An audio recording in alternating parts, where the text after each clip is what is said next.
김경래 최강 시사.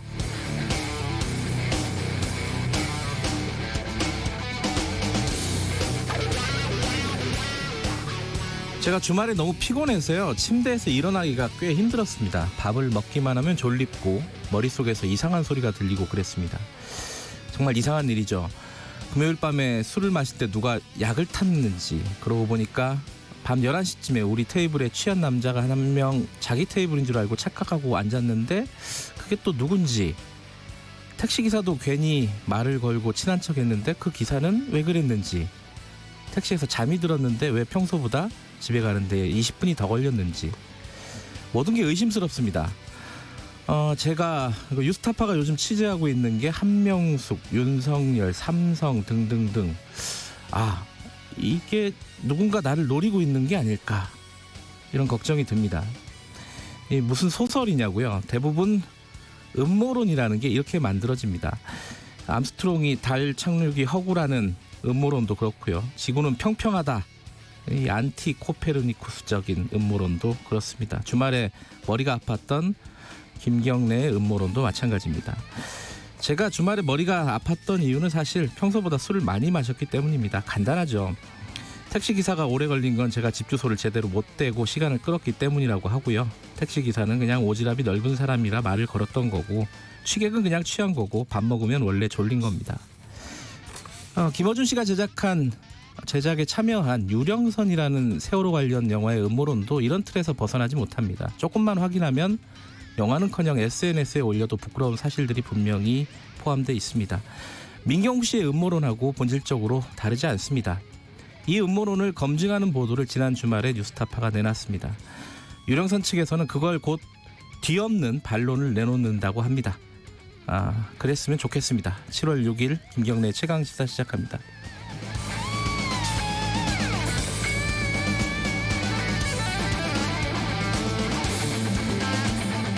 네, 김경래 최강시사는 유튜브 라이브 열려 있습니다. 실시간 방송 보실 수 있고요. 샵 9730으로 문자 보내주시면은 저희들이 참고하고 공유하고 하겠습니다. 짧은 문자는 50원, 긴 문자는 100원입니다. 샵 9730이고요. 스마트폰 콩 이용하시면 무료로 참여하실 수 있습니다. 오늘 1부에서는요. 1부, 2부 다 좀 국회 정치권 얘기가 주된 얘기네요. 1부에서는 야당 목소리 먼저 들어보고요. 조경태 최고위원 연결해보고, 2부에서는 여당 서른 최고위원 연결 예정돼 있습니다. 국회 지금 정상화 된다고 하는데 어떻게 되는 건지, 그리고 법무부와 검찰의 갈등, 공수처 법안 현안들 얘기 나눠보도록 하겠습니다.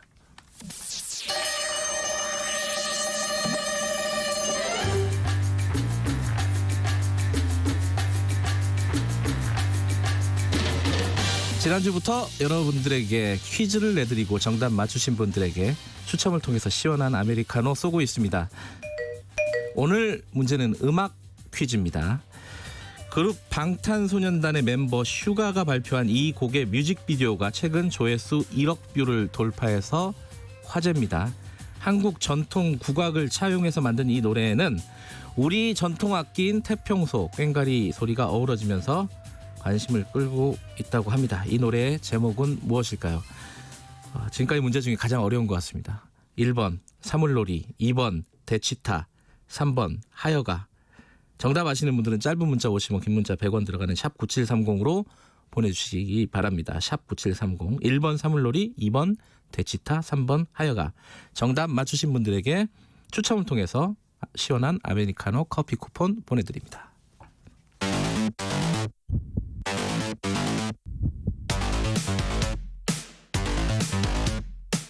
오늘 아침 가장 뜨거운 뉴스 언박싱. 네, 택배 박스를 뜨는 두근두근한 마음으로 매일매일 준비합니다. 뉴스 언박싱 고발뉴스 민동기 기자 나와 있습니다. 안녕하세요. 안녕하십니까. 김민아 시사평론가 나와 계십니다. 안녕하세요. 안녕하세요. 제가 짧은 문자 50원, 긴 문자 100원을 멘트를 안 했나요? 샵 9730으로 보내주시고요. 문자는 돈 들어갑니다. 짧은 문자는 50원, 긴 문자는 100원. 오늘 문제는 좀 어렵네요. 그러니까 그 술도 안 깨고 예. 네, 문제도 어렵고 저도 무슨 문제인지도 모르겠고 뭐 어떻게 되는 건가요? 이게? 네. 이거 알아요? 아시는 노래예요? 모릅니다. 아 그렇군요. 그래서 처음에 문제 낼 때 굉장히 긴장했습니다. 네, 무슨 노래에 관한 문제인지도 지금 잘 모르겠고. 다행이네요. 저만 모르는 줄 알고. 네. 이거 혹시 몰래카메라인가요? 뭐 왜 이런 거지? 슈가가 발표한 노래 1억 뷰를 1억 명이 봤다는데 이거 아무도 모르네. 어쨌든 이거 큰일 납니다 이거. 방탄소년단 아미가 굉장히 섭섭해할 만한 내용이기 때문에 저 오늘 꼭 들어보도록 하겠습니다. 오늘부터 청취율 조사 기간이라서 문제에도 힘을 주고 유튜브 배경화면에도 힘을 많이 준 모양이더라고요. 너무 많이 준 것 같습니다. 예, 제가 아닌 줄 알았습니다. 네. 예, 확인하실 분들은 유튜브로 오셔서 봐주시기 바라겠습니다. BTS 팬들을 청취자로 끌어올려는 목적이라고 PD가 얘기를 합니다. 바람 대로 될지는 잘 모르겠습니다. 오늘 첫 번째 소식은 윤석열 총장과 법무부 장관, 추미애 법무부 장관의 갈등 상황들이 계속되고 있는데 추가로 어떻게 되고 있죠? 지금 검사장 회의가 금요일 날 있었나요? 금요일에 있었습니다. 금요일 있었고 그 결과가 나왔죠? 나왔는데 예. 대검찰청 기획조정부가 그 결과를요. 네. 오늘 윤석열 총장에게 정식 보고할 예정입니다. 그런데 이제 정식 보고를 하는데 네. 언론 보도는 조금 엇갈리는 것 같습니다. 윤 총장이 회의 결과를 검토한 뒤에 곧장 입장을 내놓을 것이다 이렇게 전망하는 곳도 있고 네. 곧장 입장을 내놓을지는 불확실하다 이렇게 전망하는 언론도 있습니다. 이게 법적으로 이게 검사장 회의에서도 그런 얘기가 많이 나왔다면서요. 이 법무부 장관이 지휘한 게 불법이냐 합법이냐 법에 적합하냐 뭐 이 얘기들 많이 나왔다는데 이게 어떻게 여러 가지 어떤 해석들이 있어요 이게. 그러니까 이게 검찰청 법이라는 데 보면은 검찰총장이 검사들에 대한 지휘권을 이제 쓸 수 있게 돼 있는 것이고 예. 그다음에 또 장관이 개별 사건에 대해서 구체적 사건에 대해서 검찰총장을 지휘하도록 돼 있는데 네. 지금 추미애 법무부 장관의 이런 수사 지휘 내용은 검찰총장의 수사 지휘권을 침해했다. 이게 이제 그 지금의 어떤 법무부 장관의 수사 지휘권이 유법하다라는 논리의 핵심이죠. 그래서 그런 의견으로 대개 정리가 된 것 같다라는 게 언론의 이제 보도 내용입니다. 그러면은 윤석열 총장이 추미애 법무부 장관한테 수사 지휘를 다시 한번 해달라? 다시 한번 제고해달라? 하지 말아달라? 뭐 이렇게 요청을 하면 되는 건가요? 이게 어떻게 되는 거예요, 진짜? 그러면 문제가 복잡해집니다. 네. 일단 추미애 장관은 기존 그 수사 지휘서에서 단 한 발짝도 물러설 수 없다. 상당히 강경한 입장을 보이고 있거든요. 네. 근데 만약에 윤 총장이 이의 제기를 하게 되면 수사 지휘 거부로 간주가 돼서 법무부가 추가 조처에 나설 가능성이 있고요. 네. 지시 불이행을 근거로 법무부 감찰과 같은 징계 절차에 나설 수도 있습니다. 근데 지금 검사장 회의에서는 법무부 장관의 수사 지휘가 좀 위법하다 이런 의견이 모아졌는데 변호사들이라든가 다른 법조계 인사들의 반론도 있거든요. 그러니까 검찰청법은 검찰 내규이기 때문에 검찰총장과 법무부 장관 관계에서는 이 법규를 적용할 수 없다. 이런 반론도 제기를 하고 있는 그런 상황입니다. 그게 이제 이른바 이의제기권에 관련된 문제인데 그렇죠. 예를 들면 검사는 이제 자기 상관의 유법한 지시에 대해서 네. 이의 제기를 할 수 있다 뭐 이런 조항을 가지고 또 검사장 회의에서 검찰총장이 그러면 법무부 장관에 대해서 이의 제기권을 행사할 수 있는 거 아니냐 뭐 이런 얘기가 나왔다는 거죠. 근데 지금 말씀하신 대로 그건 검사들끼리 문제고 법무부 장관하고 검찰총장은 뭐 해당 없는 얘기다. 뭐 이런 얘기가 한편에서 나오고 그렇지만 그렇다 하더라도 일반적 차원에서 그러면 법무부 장관의 지시가 위법할 경우에 그럼 검찰총장은 어떻게 해야 되는 거냐. 이제 이런 얘기로 가면 그러면 예를 들면 이제 그거는 그럼 헌법재판소에 가서 한번 물어보자. 뭐 이런 얘기도 지금 한쪽에서 한다는 거죠. 그러니까 검찰 쪽에서 이제 헌재 쪽으로 여기 뭔가 권한쟁의 신청 이런 것들을 할 수도 있다는 거죠. 그러니까 권한쟁의 심판을 예. 청구를 하겠다는 것도 한 대안으로 지금 검토가 되고 있다고 합니다. 여러 가지 안 중에 하나겠죠. 그렇습니다. 근데 만약에 진짜 그렇게 되면은 상당히 이 정부 부처 조직끼리 이상한 모양새가 되거든요. 그리고 이제 그래서 정확하게 이해가 안 되는 게 첫 번째로 그러면 법무부 장관이 검찰총장이 뭔가를 검사들을 지휘하는 내용에 대해서 네. 그런 내용에 대해서 수사 지휘를 하면 안 된다는 것인지 그거 자체가 문제라는 것인지 왜냐하면은 법무부 장관의 수사 지휘권이라는 건 애초에 검찰총장의 그런 수사 지휘 내용에 대한 어떤 제한을 전제하고 있는 것이지 않습니까? 네. 그러니까 그게 문제인 건지 아니면 지금의 어떤 법무부 장관이 내놓은 수사 지휘 중에 검찰총장은 지금 검언유착 사건에 대해서 지휘 감독하지 말고 결과만 보고받아라. 이 내용이 문제라는 건지. 네. 그러면 사실 이 내용이 문제라고 한다면 지금까지의 내용을 우리가 쭉 정리를 해보면 검찰총장이 수사 지휘를 그렇게 하면 되지 않습니까? 나는 보고를 받지 않을 것이고 중간에 보고 안 받고 결과만 보고받을 테니까 수사를 하시오. 뭐 이것도 수사 지휘인 거 아닙니까? 그렇게 지휘하면 되잖아요. 근데 그것을 지켰다고 그것은 나의 수사 지휘권을 침해했다. 이렇게 하면 앞뒤가 안 맞는 거 아니냐라는 거죠. 그래서 뭐가 정확히 문제라는 건지가 사실 보는 입장에서는 잘 이해는 안 됩니다. 어렵습니다. 이게 사실은 이런 절차를 가지고 논쟁이 시작이 되면은 사실 내용이 없어져 버리죠. 그렇죠. 그렇죠. 그래서. 지금 검찰청 법에 그렇게 세부적으로 막 이렇게 나와 있는 것도 아니고 조항을 이제 해석해야 되는 문제로 가서 서로 이제 이 해석이 맞다라고 얘기하면 어떻게 합니까? 저는 네. 뭘 어떻게 해요? 시사평론을 해야 되는데 어떻게 합니까? 이게 어찌 됐든 간에 이 사건의 시작은 검언 유착 의혹 사건이고 네. 그 문제를 풀려다 보니까 갈등이 생겼고 지금의 이제 절차적인 논쟁까지 온 건데 복잡한 것 같지만 굉장히 간단합니다. 네. 검언유착 의혹과 관련해서 윤 총장의 최측근인 한동훈 검사장이 이번 의혹에 연루가 됐고 네. 그래서 검찰총장은 좀 빠져 있는 게 좋겠다라는 그런 요구였는데 계속 그런 요구로부터 윤 총장이 개입을 하거나 감찰을 무마하거나 이런 논란을 빚으면서 지금 여기까지 사단이 온 것 같습니다. 맨날 하는 얘기인데 좀 더 지켜보죠. 좀 지겹습니다 사실. 엄중히 지켜보겠습니다. 네, 지켜보죠. 국회 얘기 잠깐 해볼까요? 국회 오늘 미래통합당이 복귀한다는 거죠? 오늘 복귀를 할 것 같습니다. 네. 오늘 이제 7월 임시회가 열리는데요. 네. 조영 원내대표가 지난주 작성을 마무리한 그 통합당 상임위원 명단 있지 않습니까? 네. 이걸 박병석 의장에게 제출하면서 원내 복귀를 공식화할 것으로 보이는데요.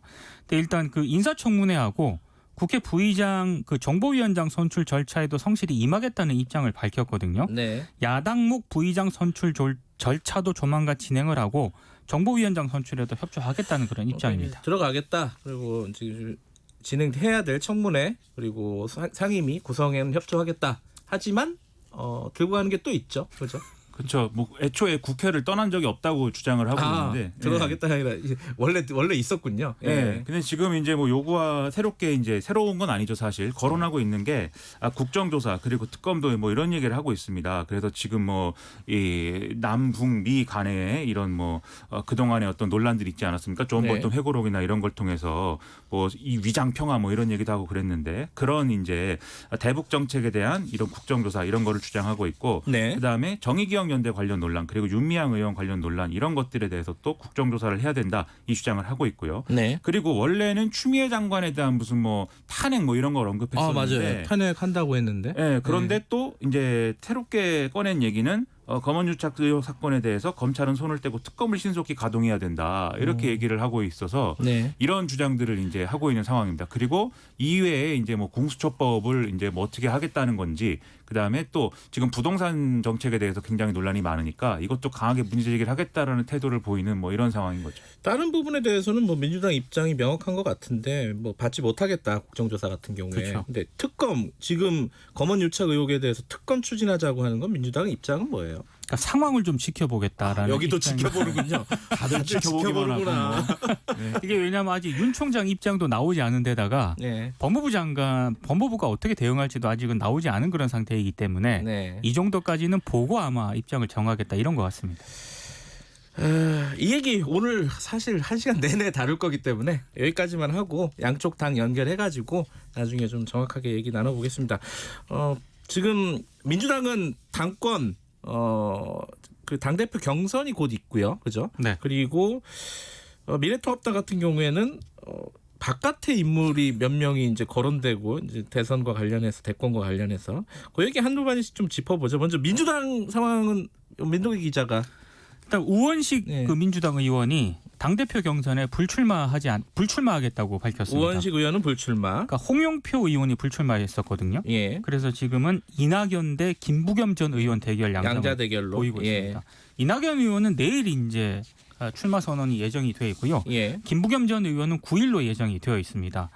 그리고 지금 미래통합당 같은 경우에는 김종인 그 비대위원장이 당 밖에서 꿈틀거리는 사람이 있다 이런 언급을 하지 않았습니까? 그러니까 조선일보가 오늘 거기에 부합하는 기사를 실었습니다. 누구예요? 꿈틀거리는 홍정욱 전 그 헤럴드 경제 회장, 지금은 올가니카 회장이라고 하고요. 그리고 그 뭐예요? 모르겠습니다. 이게 뭐 하여튼 회장을 또 하나 맡았더라고요. 음식이 아닐까요? 네. 그리고 김동연 전 경제부총리가 최근 SNS 활동을 재개해 주목을 받고 있다 이렇게 언급을 하면서 자세한 내용을 소개를 했고 조선일보가 2명일 수도 있다라는 정도의 추측이죠, 이거는. 추측 기사를 네. 근데 실었고요. 이게 최근에 많이 얘기는 나왔습니다. 그래서 홍정욱 전 의원 같은 경우에는 무슨 네. 선거 때마다 얘기는 나오는 걸 봐서 뭔가 이제 장외에서 몸을 풀고 있는 건 사실이고 정치 복귀를 하고 싶은데 네. 자꾸 그걸 못하게 만드는 이제 무슨 사건들이 벌어지고 있는 그런 상황인 것 같고 네. 그다음에 이제 김동연 전 부총리의 경우에는 전부터 저는 이분은 꿈이 크다라고 생각을 했는데 뭐 제가 너무 그런지 모르겠지만 지금 유쾌한 반란인지 무슨 그런 이름의 사단법인을 만들어서 맞아요. 아, 그래요? 예, 근데 무슨 반란을 어떻게 하겠다는 건지는 모르겠으나 여러 이제 좀 전국을 돌아다니면서 뭔가 간담회도 하고 뭐 강연도 하고 뭐 이렇게 하고 있거든요. 그리고 계속 정치권에서 콜이 왔는데 그것을 다 거부했었습니다. 지금까지. 그러면 이번에 총선에도 그렇죠. 예. 그렇죠. 그럼 저분은 어느 선거에 나가는 거지? 우리가 이렇게 의문을 가질 수밖에 없고 조선일보는 그 얘기를 쓴 거죠. 그리고 홍정욱 회장 같은 경우에 네. 최근 인스타그램에 never quit 절대 포기하지 마라. 네, 이런 또 글을 하나 올려가지고 본인에게 하는 말인 것 같네요. 본인에게 하는 얘기 아니냐 이런 해석도 낳고 있습니다. 그러니까 딸 그 마약 사건 때문에 좀 그렇죠. 뭐랄까 사실상 대권의 꿈은 날아간 게 아니냐 이런 전망이 나왔었는데 예 그런 걸 염두에 둔 건지 그건 모르겠습니다. 어쨌든 김종민 비대위원장이 꿈틀거리는 사람 2사람 정도를 만났다라는 게 이 사람들일 수도 있겠다라는 거네요. 네, 근데 뭐 지렁이도 밟으면 꿈틀하기 때문에 네, 단지 꿈틀하는 걸로는 안 되는 것 같고요. 우리도 끝까지 포기하지 말아야 되겠습니다. 네. 홍정욱 전 의원은 아직 자전거 사진 보니까 몸이 굉장히 날씬하네요. 네. 부럽습니다. 예. 네.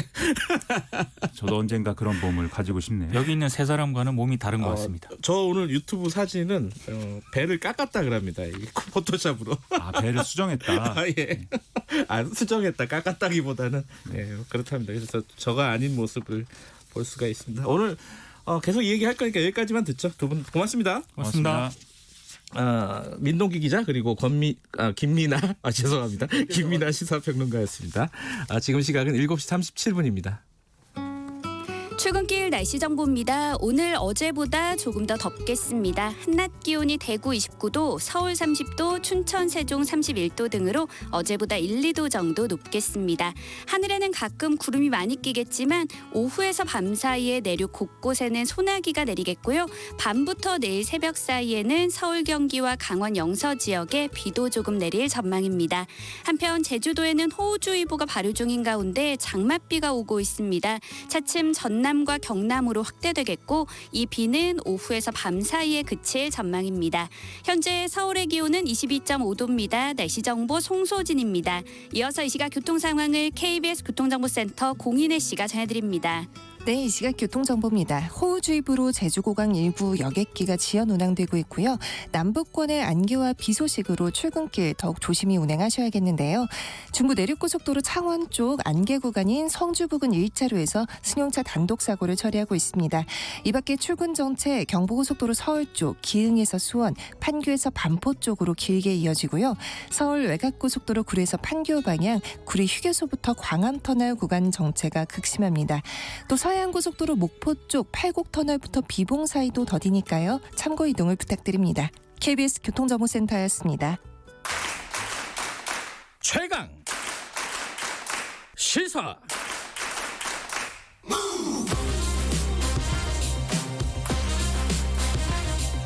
지금 여러분께서는 김경래 기자의 최강 시사를 듣고 계십니다. 네, 김경래 최강 시사 듣고 계십니다. 지금 검찰 법무부 간의 갈등도 있고 국회 지금 등원과 관련해 가지고 여러 가지 야당이 제기하는 요구 조건들이 있죠. 이 관련해서 현안들 미래통합당 조경태 의원과 먼저 좀 얘기 나눠보겠습니다. 2부에서는 여당 쪽 예정돼 있습니다. 조경태 의원님 안녕하세요. 네, 안녕하세요. 네. 뭐 할 얘기가 많은데 검찰 쪽 얘기부터 먼저 좀 잠깐 해볼까요?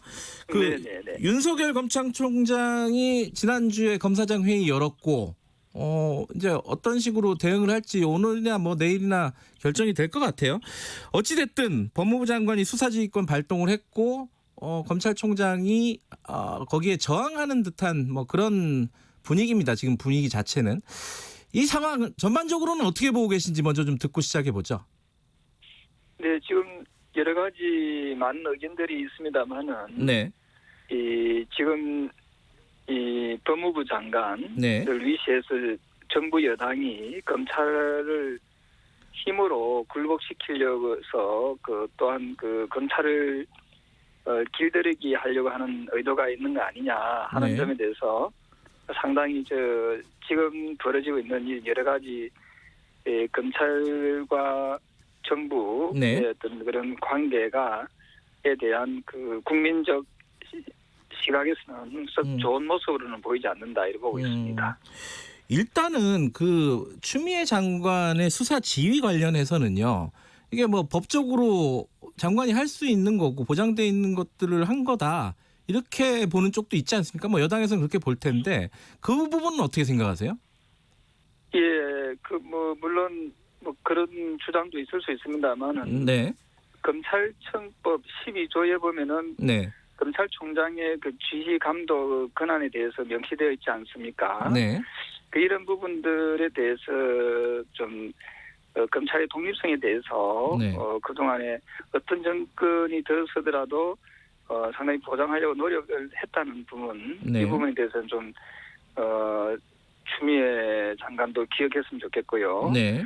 또한 조국 전 법무부 장관 건이라든지 네. 울산시장 부정선거 사건이라든지 네. 이러한 살아있는 권력에 대한 수사를 계속 하고 있는 데 대해서 네.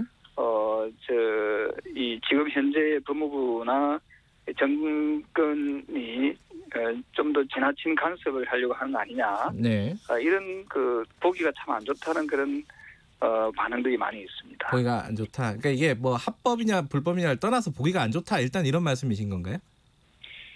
그렇습니다. 지금 현재로서는 국민적 시각에서는 잘하고 있는 윤석열 검찰총장에 대해서 검찰에 대해서 지나치게 간섭하고 또 권력에 대해서 검찰의 독립성을 훼손시키고 있다. 이런 네.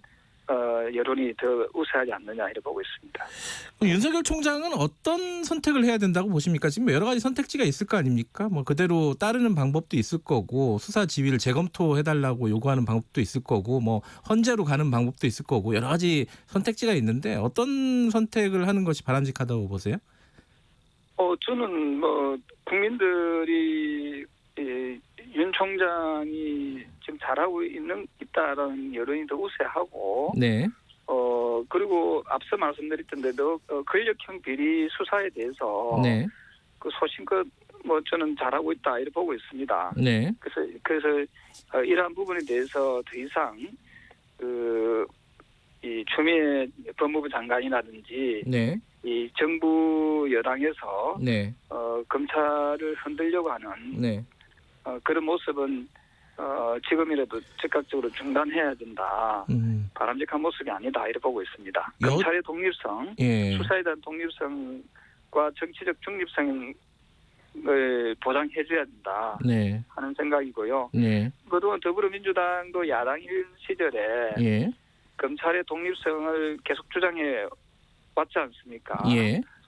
그런 점에서 어찌 보면은 그 부분을 좀 상기시키고 네. 자신들이 권력을 잡았다고 해서 이러한 오만한 태도를 보이는 것은 바람직한 모습은 아니다 이렇게 보고 있습니다. 지금 윤석열 총장 사퇴를 요구하는 목소리들이 일부 있었어요. 여당 쪽에서요.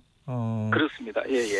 그 목소리 기류는 계속되고 있는 것 같은데 그 부분에 대해서는 어떻게 생각하십니까?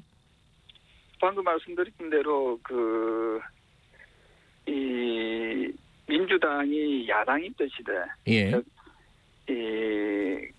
본인들이 힘이 조금 약했다라고 해서 시절 권력을 잡지 못했던 시절을 한번 상기시켜 봤으면 좋겠고요. 네. 그 당시에 는 줄기차게 검찰의 독립성 그다음 정치적 중립성에 대해서 강조해 오지 않았습니까? 예. 더 이상 검찰을 정권의 권력의 그 하수인으로 만들려고 하는 그런 시도는 네네. 지금이라도 중단하는 것이 좋겠다 이렇게 보고 있습니다. 조호영 원내대표가 추 장관의 그 수사 지휘나 이런 걸 보고 거의 깡패 같은 짓이라고 얘기를 하셨는데 이거 좀 과한 건가요? 어떻게 동의하십니까 이 부분은? 글쎄요, 뭐 그보다 더한 그 표현도 할 수도 있겠습니다만은 네. 사실은 그 다수를 차지하고 있다는 그 이유로 예. 권력을 잡고 있다는 이유로 보이는 모습은 바람직한 모습은 저는 아니다 이렇게 보고 있고요. 네. 또한 그 본인들이 이 독재라는 용어에 대해서도 잘 알겠지만은 네. 독재라는 것은 특정한 당파라든지 개인이라든지 단체가 어떤 분야에서 모든 권력을 차지하여 그 일을 독단적으로 처리해 나가는 것이 독재지 않습니까? 네네. 사전적 의미 잘 아시겠지만은 예. 그래서 모든 권력을 다 본인들이 차지해서 자기들 마음대로 하려고 하는 그런 의도는 지금이라도 버려야 된다 이런 입장입니다. 오늘 국회에 참여 의사 일정에 참여하겠다 이렇게 선언을 하시는 거죠, 그죠? 그렇습니다. 더 이상 그 야당이 그 이제 원외에서 그동안에 투쟁을 뭐 이렇게 원외에서 예. 이렇게 막 목소리를 냈다고 하면은 지금은 이제 원내에 들어가서 예. 싸우는 것이 바람직하다. 뭐 이런 주장들도 많이 있는 것 같습니다.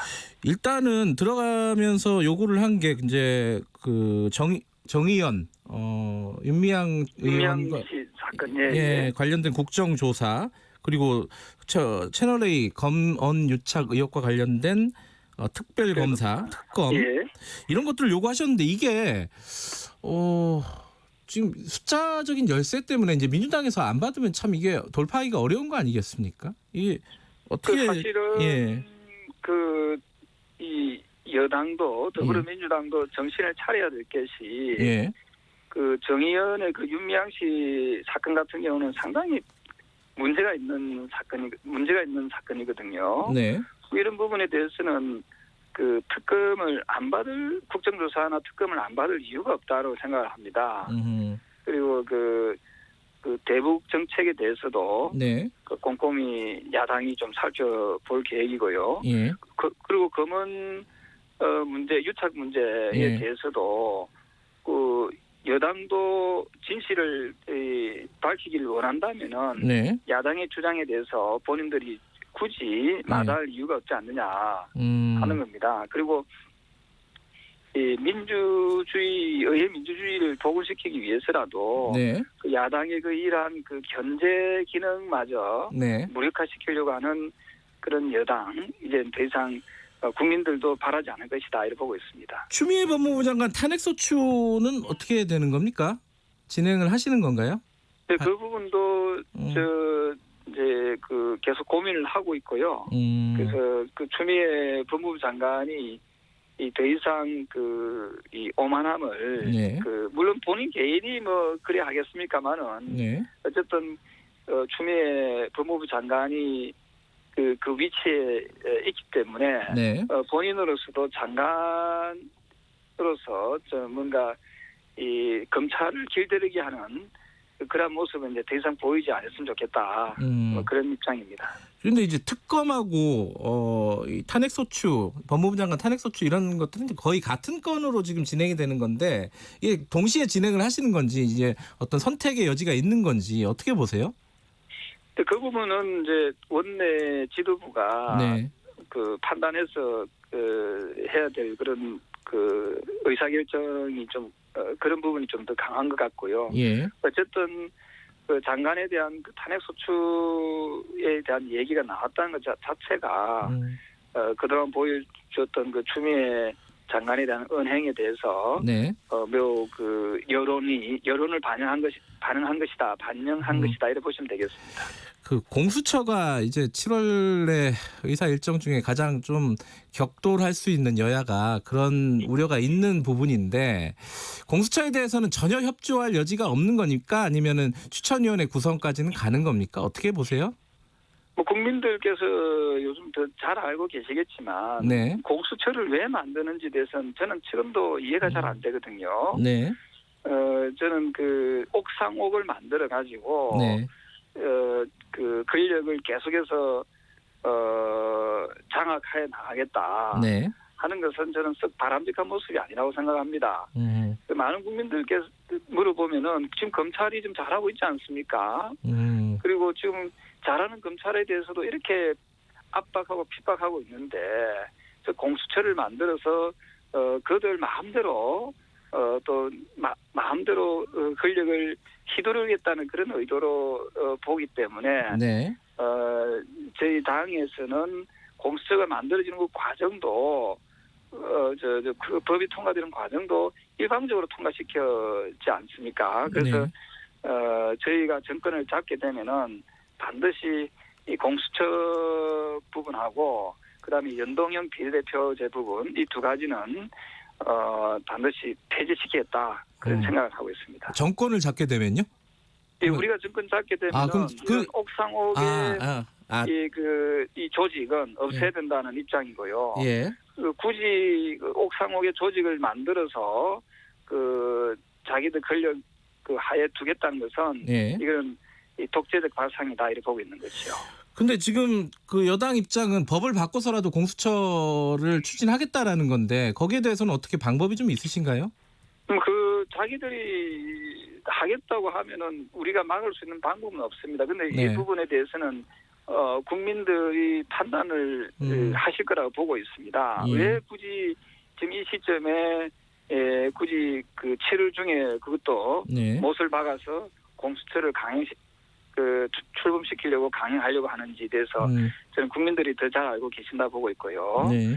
예, 그래서 지금 국민들께서 뭐 코로나나 경제 상황에 대해서 너무도 예. 안 좋은 상황에서 굳이 이 국민들의 먹고 사는 문제하고 관심 밖에 있는 공수처 사항을 통과시키려고 하는 부분에 대해서 상당히 의아스럽게 생각을 하지 않겠나 보고 있습니다. 알겠습니다. 마지막으로요. 지금 박지원 국가정보원장, 국정원장 후보자, 이인영 통일부 장관 후보자, 이 외교안보라인, 대미라인, 외교안보라인 이 부분에 대해서 평가를 하신다면 어떻습니까? 간단하게 듣고 마무리하죠.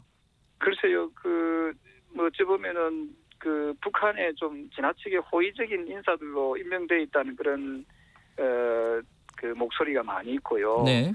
사실은 대북 정책이 전면적으로 수정돼야 된다는 데 대해서 비추어 봤을 때 부합한 인물들인가 이런 생각이 들고요. 네. 특히 박지원 국정원장 내정자의 경우에는 네. 노무현 정부 시절에 네. 이 대북 송금 특검이 있었지 않습니까? 예. 불법 대북 송금 사건으로 인해서 실형을 선고받았던 인물입니다. 그래서 적절한 인물인가에 알겠습니다. 대해서 상당히 우려하는 국민들의 목소리가 많다. 이 부분을 말씀드릴 수 있겠습니다. 여기까지 들을게요. 고맙습니다. 네, 감사합니다. 미래통합당 조경태 의원이었고요. 1분 여기까지 하겠습니다. 잠시 후에 8시에 2부에서 돌아옵니다. 아, 시원해. 엄마, 에어컨은 왜 시원해요? 그건 냉매라는 물질 덕분이야. 그럼 냉장고는 왜 차가워요? 그것도 냉매 덕분이지. 하지만 공기로 새 나가면 지구를 아프게 하는 온실가스가 된대요. 냉매 관리 잘하면 여름이 시원? 시원? 시원해. 냉매 관리 잘하면 음식이 신선. 신선? 신선해. 냉매 관리 잘하면 시원하고 신선해. 우리 모두 냉매 관리합시다. 냉매 관리는 기후변화 대응 정책과 함께합니다. 우리 모두 냉매 관리 잘해요. 환경부 한국환경공단. 안녕하세요. 대한치과교정학회 회장 김경호입니다. 우리 아이도 주걱턱이나 무턱, 덧니가 있을까 걱정되시나요? 교정치료가 필요할지 시기는 언제가 좋을지 고민이라면 7세부터 교정검진을 받아보세요. 7살이 되면 적절한 교정 치료 시기를 확인할 수 있고 치료를 통해 발치와 수술 가능성을 낮추며 올바른 구강위생 관리 습관을 기를 수 있습니다. 이제 교정학회 홈페이지에서 가까운 교정의사를 찾아보세요. 이 캠페인은 대한치과교정학회와 함께합니다. 말 같은 말.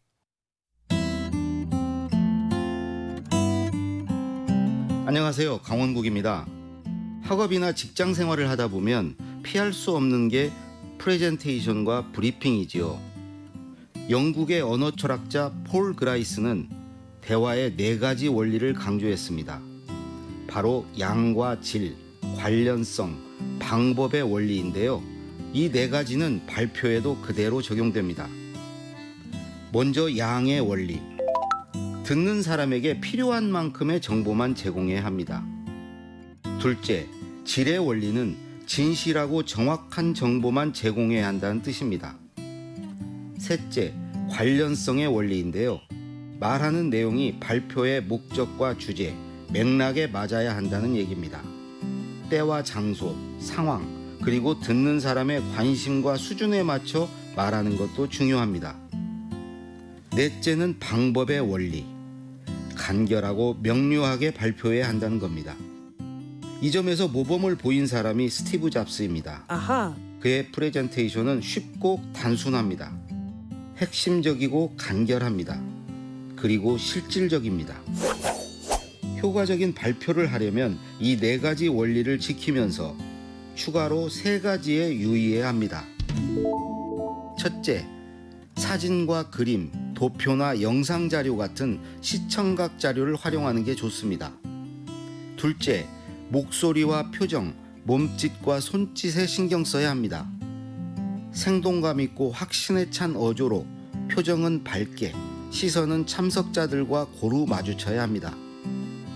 동선은 어떻게 할지, 손은 어디에 둘지도 미리 정해놓는 게 좋습니다. 셋째, 공감대를 형성하는 겁니다. 시선을 마주치고 서로 교감하면서 말을 주고받는 건데요. 의사결정권자의 힘이 센 경우는 그 사람을 특별하게 대해줄 필요도 있습니다. 그를 집중적으로 주목하고 이름을 부르거나 질문함으로써 우대하는 것입니다. 이렇게 해서 참석자들이 편안하게 발표를 듣고 할 말이 없게 만들면 성공입니다. 할 말이 없다는 것은 의문과 반박이 없다는 뜻이니까요. 더 나아가 할 말을 잊게 만들면 그건 정말 감동입니다. 강원국의 말 같은 말이었습니다. 평창 동계올림픽을 유치했던 2011년 이맘때 김연아 선수의 프레젠테이션을 기억하시나요? 간결하고 품격 있는 발표가 더할 나위 없었죠.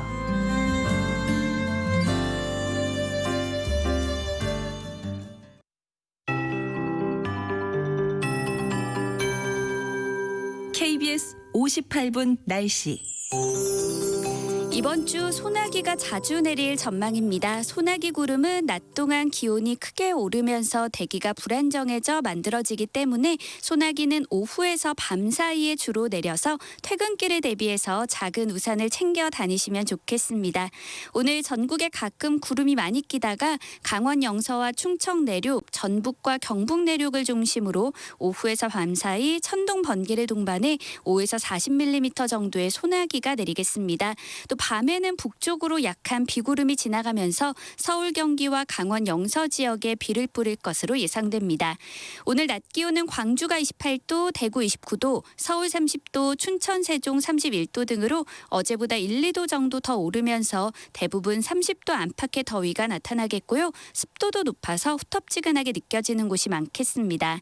한편 제주도에는 장맛비가 내리고 있습니다. 차츰 전남과 경남으로 확대되겠고 앞으로 제주도에 30에서 80mm, 전남과 경남에는 5에서 20mm 정도의 비가 더 오다가 밤에 대부분 그칠 것으로 예상됩니다. 이후 장마전선은 제주도 남쪽 해상으로 내려갔다가 주 후반에 다시 북상하면서 금요일부터 전국에 장맛비가 내릴 전망입니다. 현재 서울의 기온은 23.5도입니다. 송소진입니다.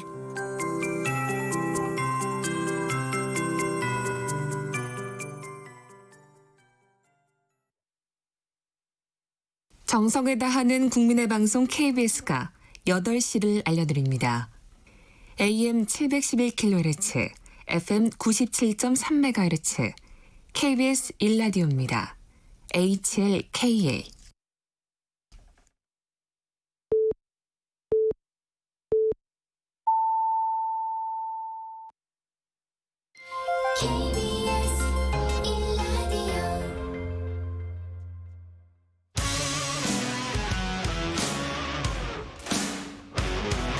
탐사보도 전문 기자 김경래 최강 시사.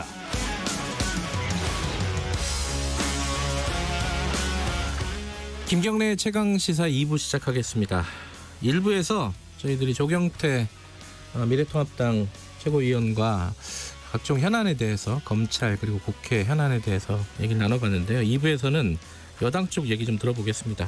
역시 뭐 현안들은 비슷하죠. 법무부 장관과 검찰총장의 갈등 이게 어떤 식으로 해결이 될지 윤석열 총장이 오늘 내일 결단을 내려야 되는 상황인데 어떤 결단을 내릴 것인지 내려야 하는지 그리고 국회에 지금 야당이 들어왔습니다. 들어온다고 하는데 여기서 요구 조건들이 좀 있습니다. 국정조사도 그렇고 특검도 마찬가지고요.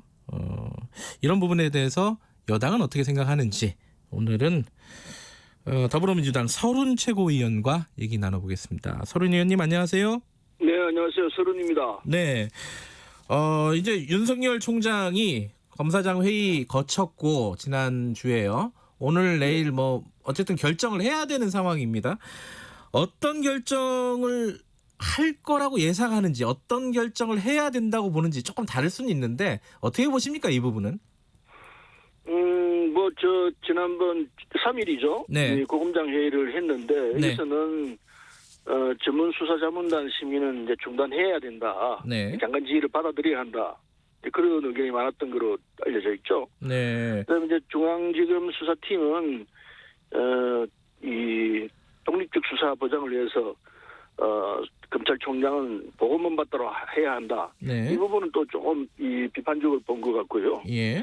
그래서 어쨌든 이 고검장 회의가 됐든 뭐 어떤 회의가 됐든 간에 장관과 검찰총장의 관계는 검찰총장이 장관의 지휘에 따라야 하는 것이 상식이고 법 취지입니다. 네. 그런데 이 뭐 고검장 회의가 됐든 무슨 회의가 됐든 이 회의를 소집을 해서 거기서 논의된 걸 이제 뭐 총장이 자기 생각을 정리하는 수단으로 삼겠다는 건 나쁘다고는 할 수 없지만은 네. 어쨌든 그 부분은 법적 장치가 있는 건 아니라고 봅니다. 임의적 기구이거든요. 네. 그렇기 때문에 그건 총장이 고려할 사안은 될 수 있을지 모르지만은 장관 지시를 바꿀 수 있는 네. 이런 사안은 아니라고 보죠. 그래서 일단은 검찰총장과 장관과의 관계에 있어서는 검찰청법에 규정되어 있는 대로 네. 총장의 그 뜻은 장관의 지시를 따르는 것이 상식이 맞다고 봐야죠. 어떤 상황에 이 얘기가 나왔던 간에 예. 그게 안 되면은 이게 검찰청법 위반이 되고 지휘체계가 흔들리기 때문에 예. 나라 근간이 흔들리는 결과가 되는 셈이죠. 근데 오히려 법무부 장관의 수사 지휘가 위법하다, 부당하다라는 의견도 검찰 내에 존재하는 건 사실이잖아요. 그 부분은 네. 논란을 벌일 수가 있습니다. 네. 그럼 제일 중요한 부분은 네. 총장과 이 장관과의 관계에 있어서는 지휘와 그리고 지휘를 받아들이는 부분 이게 있어야 한다고 생각하거든요. 네. 먼저 상식적으로 문제를 봐야 합니다. 첫째로 이게 이제 검언 유착 관계에서 벌어진 일 아닙니까? 네. 한동훈 검사장하고 채널A 기자하고 불법적인 이 상황이 있었는데 네. 이걸 서울중앙지검에서 수사를 하는 과정에서 검찰총장이 그 수사를 하지 마라. 네. 이런 결과를 나온다면은 그건 잘못된 거죠. 결과가 지금 그렇게 나오고 있는 셈이거든요. 그래서 그거를 법무부 장관이 그러면 안 된다. 네. 중앙지검이 제대로 수사를 하도록 그냥 둬라. 네. 골자로 추리면 그겁니다. 왜? 한동훈 검사장은 이 법무부 장관, 검찰총장의 최측근이었습니다. 네. 그 최측근에 대해서 수사를 하겠다 하니까 총장이 자기 측근에 대해서 수사를 하지 말라는 식으로 이렇게 정리를 해 나간다면 이거 말이 안 되는 거죠. 그래서 법무부 장관이 그 상황은 안 된다 해서 정리를 해낸 건데 예. 이걸 두고서 뭐 검사장들을 동원을 하고 회의를 하고 이거 다 모든 것이 원칙을 놓고 상황 자체를 놓고 보면은 이게 그릇되다. 검찰청법대로 해라. 장관이 지시하면은 총장은 따라야 될 건 아니냐. 그게 틀렸다 어쨌다 하는 부분은 각 보는 시각에 따라서 자기 처인 입장에 따라서 그러니까요. 다 다를 수가 있습니다. 예, 그러니까 뭐 이의 제기를 할 수 있는 거 아니냐 검찰총장도 법적으로 뭐 이런 얘기도 있잖아요, 그죠? 뭐 검찰청법에 보면요, 예. 검사는 이의 제기를 할 수 있습니다. 예. 그러나 검사가 이의 제기를 한다고 돼 있지 검찰총장이 이의 제기를 하라 뭐 이런 내용은 또 없기 때문에 그 법 해석에 대한 얘기도 더 달라질 수 있습니다. 어쨌든 예. 상식으로 판단을 하는 것이 좋다고 예. 봅니다. 그- 제가 말씀드린 대로 예. 그렇게 정리가 돼야 되는데 예. 자기 최측근에 대해서 수사를 한다고 그래서 그걸 방해하는 형식으로 나오게 되면은 네. 안 맞는 거죠. 근데 이게 지금 말씀하신 대로 그 보는 시각에 따라 조금씩 다를 수 있다. 이렇기 때문에 지금 헌법재판소에 권한쟁의 심판 청구를 할 수도 있는 거 아니냐 검찰 쪽에서 이런 얘기도 나오고 있어요. 이건 어떻게 보세요? 그렇게 되면요. 네. 어떤 사안에 대해서 그런 식으로 계속 끌고 나가게 되면은 네. 이건 뭐 끝이 없죠. 뭐 수사를 계속해서 연장해서 그러니까 기간을 연장해서 하겠다 이런 취지인 것 같은데 네. 그건 수사 방해와 다르지 않을 거라고 봐야 되죠. 네. 지금 서른 의원께서는 그 검찰총장이 뭔가 결단을 해야 된다. 네. 뭐 이런 취지의 말씀을 과거에 하시지 않았습니까? 그죠? 네, 그 예. 생각은 변함이 없으십니까? 그 생각은 바뀜이 없습니다. 왜냐하면은 네. 다시 말씀드리지만은 검찰총장과 법무부 장관의 이 갈등이 하루 이틀이 아니고 몇 달째로 되는 상황 네. 아닙니까? 예. 더군다나 이 상황이 벌어진 게 한동훈 검사장, 네. 이게 지금 윤석열 검찰총장의 최측근이라고 만천하가 다 알고 있는 네. 한동훈 검사장이 최은혜 기자하고 이 불법적인 상황에 만들어졌기 때문에 이걸 네. 수사하는 데 대해서 벌어진 사안이라서 네. 이거 상식적으로 보면은 그 수사 결과를 지켜보는 것이 검찰총장으로 해야 할 마땅한 자세이죠. 그러니까 지금 자리에서 물러나라 이런 뜻인 거죠? 지금 말씀하시는 거는? 물러나고 하는 건 다음 문제고 네. 일단 이 채널 A 기자하고 한동훈 검사장하고 관계는 네. 정리가 될 수 있도록 지켜봐라. 이게 정당하고 올바른 방안을 잡는 거죠. 네. 지금 근데 지금 야당 쪽에서는 추미애 법무부 장관을 탄핵 소추하겠다라는 얘기를 꺼내고 있습니다. 이거는 어떻게 바라보고 계십니까? 여당 쪽에서는? 그건 뭐 탄핵 소추가 말로만 한다고 되겠습니까? 네. 그건 뭐 가반수 이 제적위원 국회 제적위원 가반수 150명 의원이 이 동의를 해야 합니다. 예. 150명이 안 되죠. 절대 부족하죠. 그건 가능성이 전혀 없는 이야기이기 때문에 예. 그냥 해보는 정치적 그 외침이라고 봐야죠. 그건 어떻게 생각하세요? 지금 이제 상황이 지금 꼬이고 꼬일 대로 꼬였으니까 자 이거 특검으로 가자. 이 검언 유착 의혹 사건 이게 이제 야당에서 또 꺼낸 얘기 아니겠습니까? 이 특검 얘기는 어떻게 받아들이세요? 특검으로 가든 뭐로 가든 예. 지금 하고 있는 이 중앙지검에서 하고 있는 수사를 제대로 해서 정리가 되고 난 뒤에 봐야 합니다. 예. 그 결과가 시원찮다, 잘못됐다 한다면 특검을 모두 해야죠. 예. 그러나 지금 중앙지검에서 하고 있는 수사를 중단하라고 그러고 또 특검을 하겠다면은 네. 결과적으로 중앙지검에서 하고 있는 수사 자체를 방해하는 결과가 되죠. 그 지난주에요. 박상기 네. 전 법무부 장관이 그 뉴스타파랑 인터뷰를 하면서 그 얘기를 꺼냈습니다. 윤석열 총장이 조국 전 장관 수사를 하는 그 압수수색을 하는 당일 조국 전 장관은 낙마해야 된다 이런 취지의 얘기를 했다는 거예요. 거기에 대해서 윤석열 총장은 전혀 사실이 아니다. 오히려 박상기 장관이 당시에 조국 장관에 대한 수사를 잘해달라 이런 식으로 좀 얘기를 선처를 해달라는 식으로 얘기했다는 건데 이거 어떻게 보십니까? 어느 쪽 말이 맞는지 혹은 뭐 이 상황 자체를 어떻게 보고 계신지 한번 들어볼까요? 박상기 장관은 기본적으로 학자입니다. 네. 참 뭐라고 그렇게 표현을 할까요? 고결하다는 표현을 지나칠지 모르겠습니다만은 네네네. 학자예요. 네. 기본적으로 그런 누구에게 거짓말하고 없던 사실을 만들어내고 할 그런 분은 전혀 아니라고 알고 있습니다. 네. 근데 그게 박상기 장관이 말이 맞다는 게 예. 뒤에 상황을 보면 그건 알 수 있죠. 그 조국 장관의 부인인 정경심 씨를 기소하면서 네. 이 기소하는 마지막 날 12시 돼서 기소를 했습니다. 네. 근데 기소 내용을 보면은 이게 부실하게 짝이 없었던 거죠. 네. 그리고 나중에 이게 뭐 공소유지가 되냐 안 되냐 이런 소리까지 나올 정도로 네. 부실하게 짝이 없는 그야말로 조국 장관을 끌어내리기 위해서 네. 했다고밖에 볼 수 없는 그런 부실한 이 기소를 했고 네. 결국은 뭐 이 지금 진행되고 있는 내용으로 보면은 지나친 수사를 해서 지나친 이 결과를 만들어내고 있다라는 것이 일반적 평인 건 사실일 겁니다. 네. 그걸 보면은 윤석열 총장이 네. 검찰 세력들을 지키기 위해서 네. 그런 무리한 수사를 했고 그건 처음부터 조국 장관을 끌어내기 위한 한 방편으로 했을 것이다라고 보는 것이 맞고 따라서 박상기 장관의 얘기가 틀리지 않을 것이라고 봐야죠.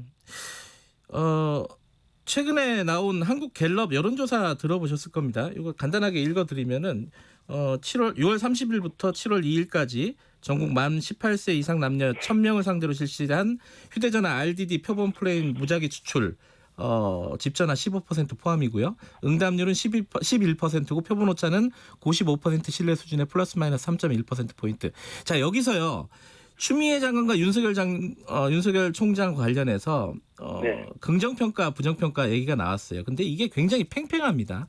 네. 오히려 숫자로 보면은 오차 범위를 고려해야겠지만 숫자만으로 보면은 추미애 장관에서는 잘못했다가 45%로 높아요. 긍정평가는 40%인데. 그리고 윤석열 총장은 긍정평가가 43%, 부정평가는 38%. 근데 여론은 좀 팽팽하다는 거예요, 이게. 이건 어떻게 보십니까? 그것은요. 예. 우리 사회가 지금 이 보수와 이 진보적 입장 이게 팽팽하게 나눠져 있다라는 걸 보여주는 한 장면 아닌가 생각하고요. 네. 어쨌든 이번 21대 총선에서 국민들이 선택한 부분, 국민들은 우리 민주당에게 절대적 힘을 주었습니다. 네. 이건 뭘 의미하느냐? 좀 제대로 된 개혁을 하라. 네. 그 개혁 중에서 제일 큰 부분이 검찰 개혁이라고 저는 생각합니다. 검찰 개혁을 해라. 그래서 공수처도 이 법을 통과시켜서 지금 만들려고 하고 있는 상황인데. 네.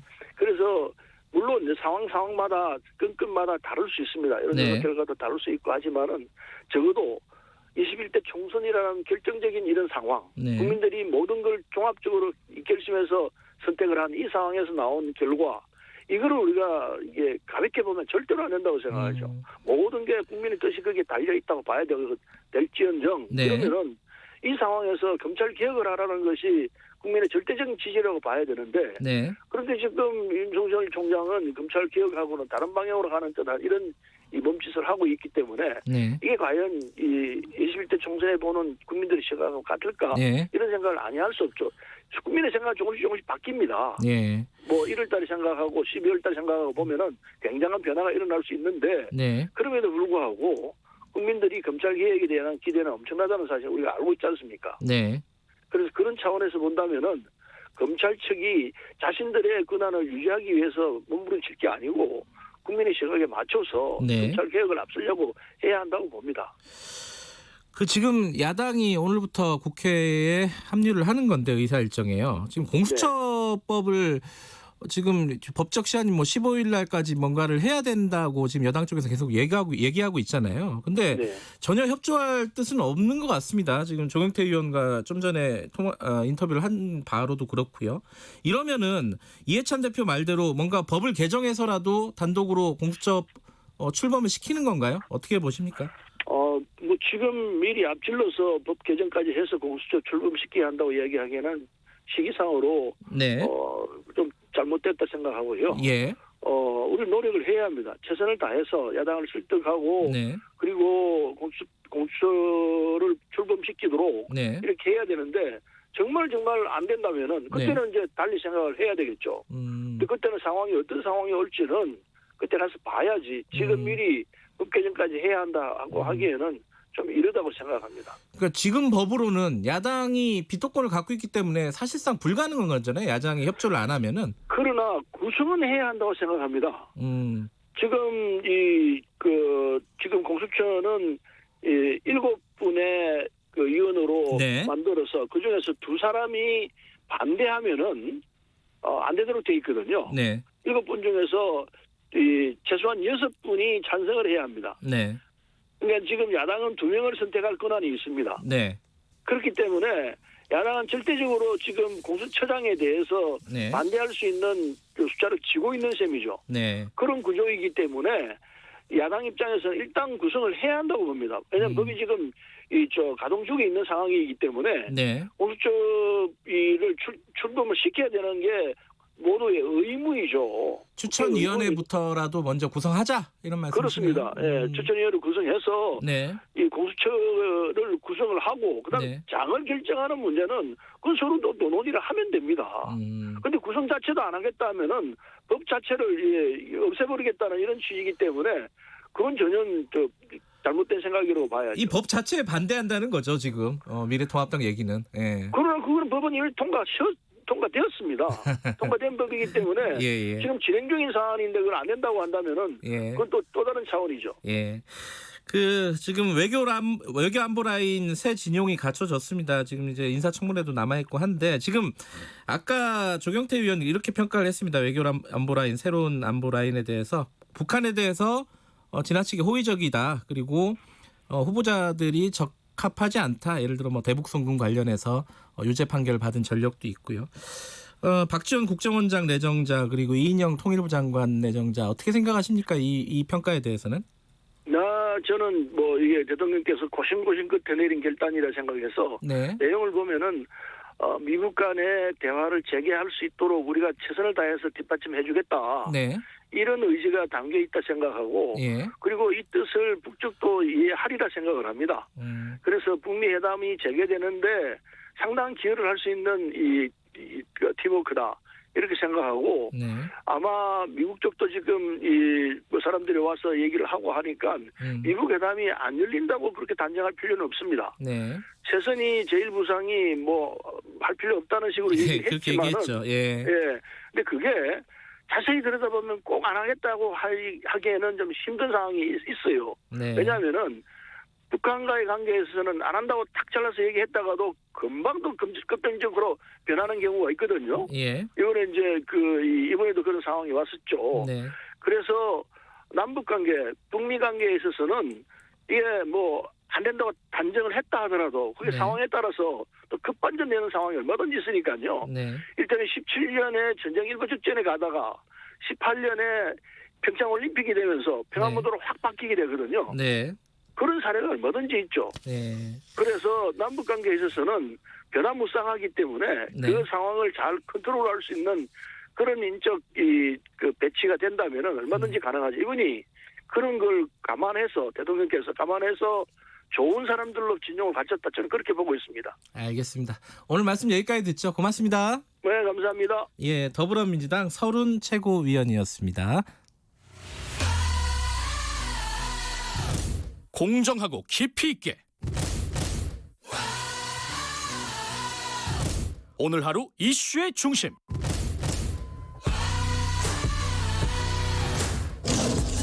김경래의 최강 시사.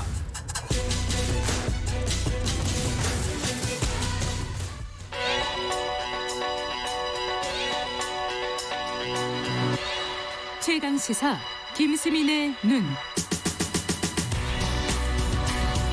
네, 뉴스의 이면과 행간까지 꿰뚫어보는 김수민의 눈, 김수민 평론가 나와 계십니다. 안녕하세요. 네, 반갑습니다. 잠깐 퀴즈 하나 내고 들어가겠습니다. 네. 자, 1부에서 말씀드렸는데요. 자, 이번 주, 저번 주부터 계속 저희들 매일매일 퀴즈 보내드리고 있습니다. 잘 들어주십시오.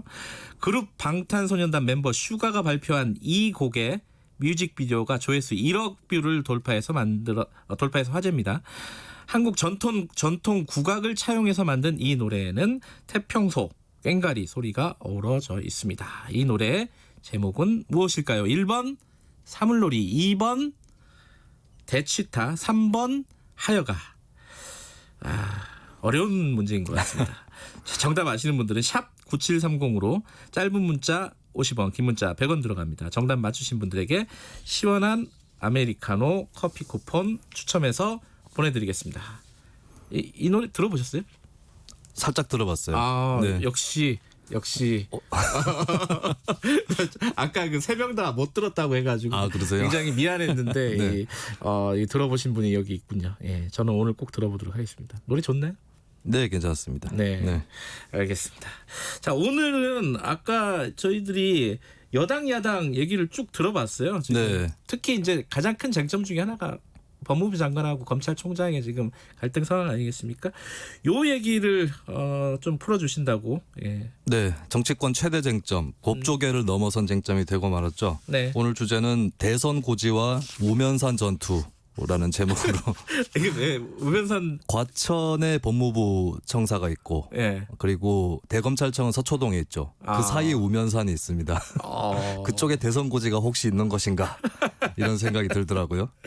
아, 이게 근데 사실은 윤석열 총장은 이렇게 여론조사에 한 번씩 들어가요, 그죠? 네. 들어가는데 추미애 장관은 잘 안 보이기도 했고, 네. 근데 원래는 잠룡으로 분류는 되죠, 그죠? 보통 그렇습니다. 통상적으로는. 그리고 추미애 장관이 대표 시절에 뭐 지방선거라든지 이런 것들을 좀 성공적으로 지휘를 했고 또 대통령 탄핵에도 앞장을 섰던 인물이라서 네. 이상하게 대선 주자로 안 꼽힌 게 신기했던 것 같고 아하. 이제 흐름이 이렇게 되면은 조사에도 슬슬 들어가지 않을까 그렇게 전망을 합니다. 그래요.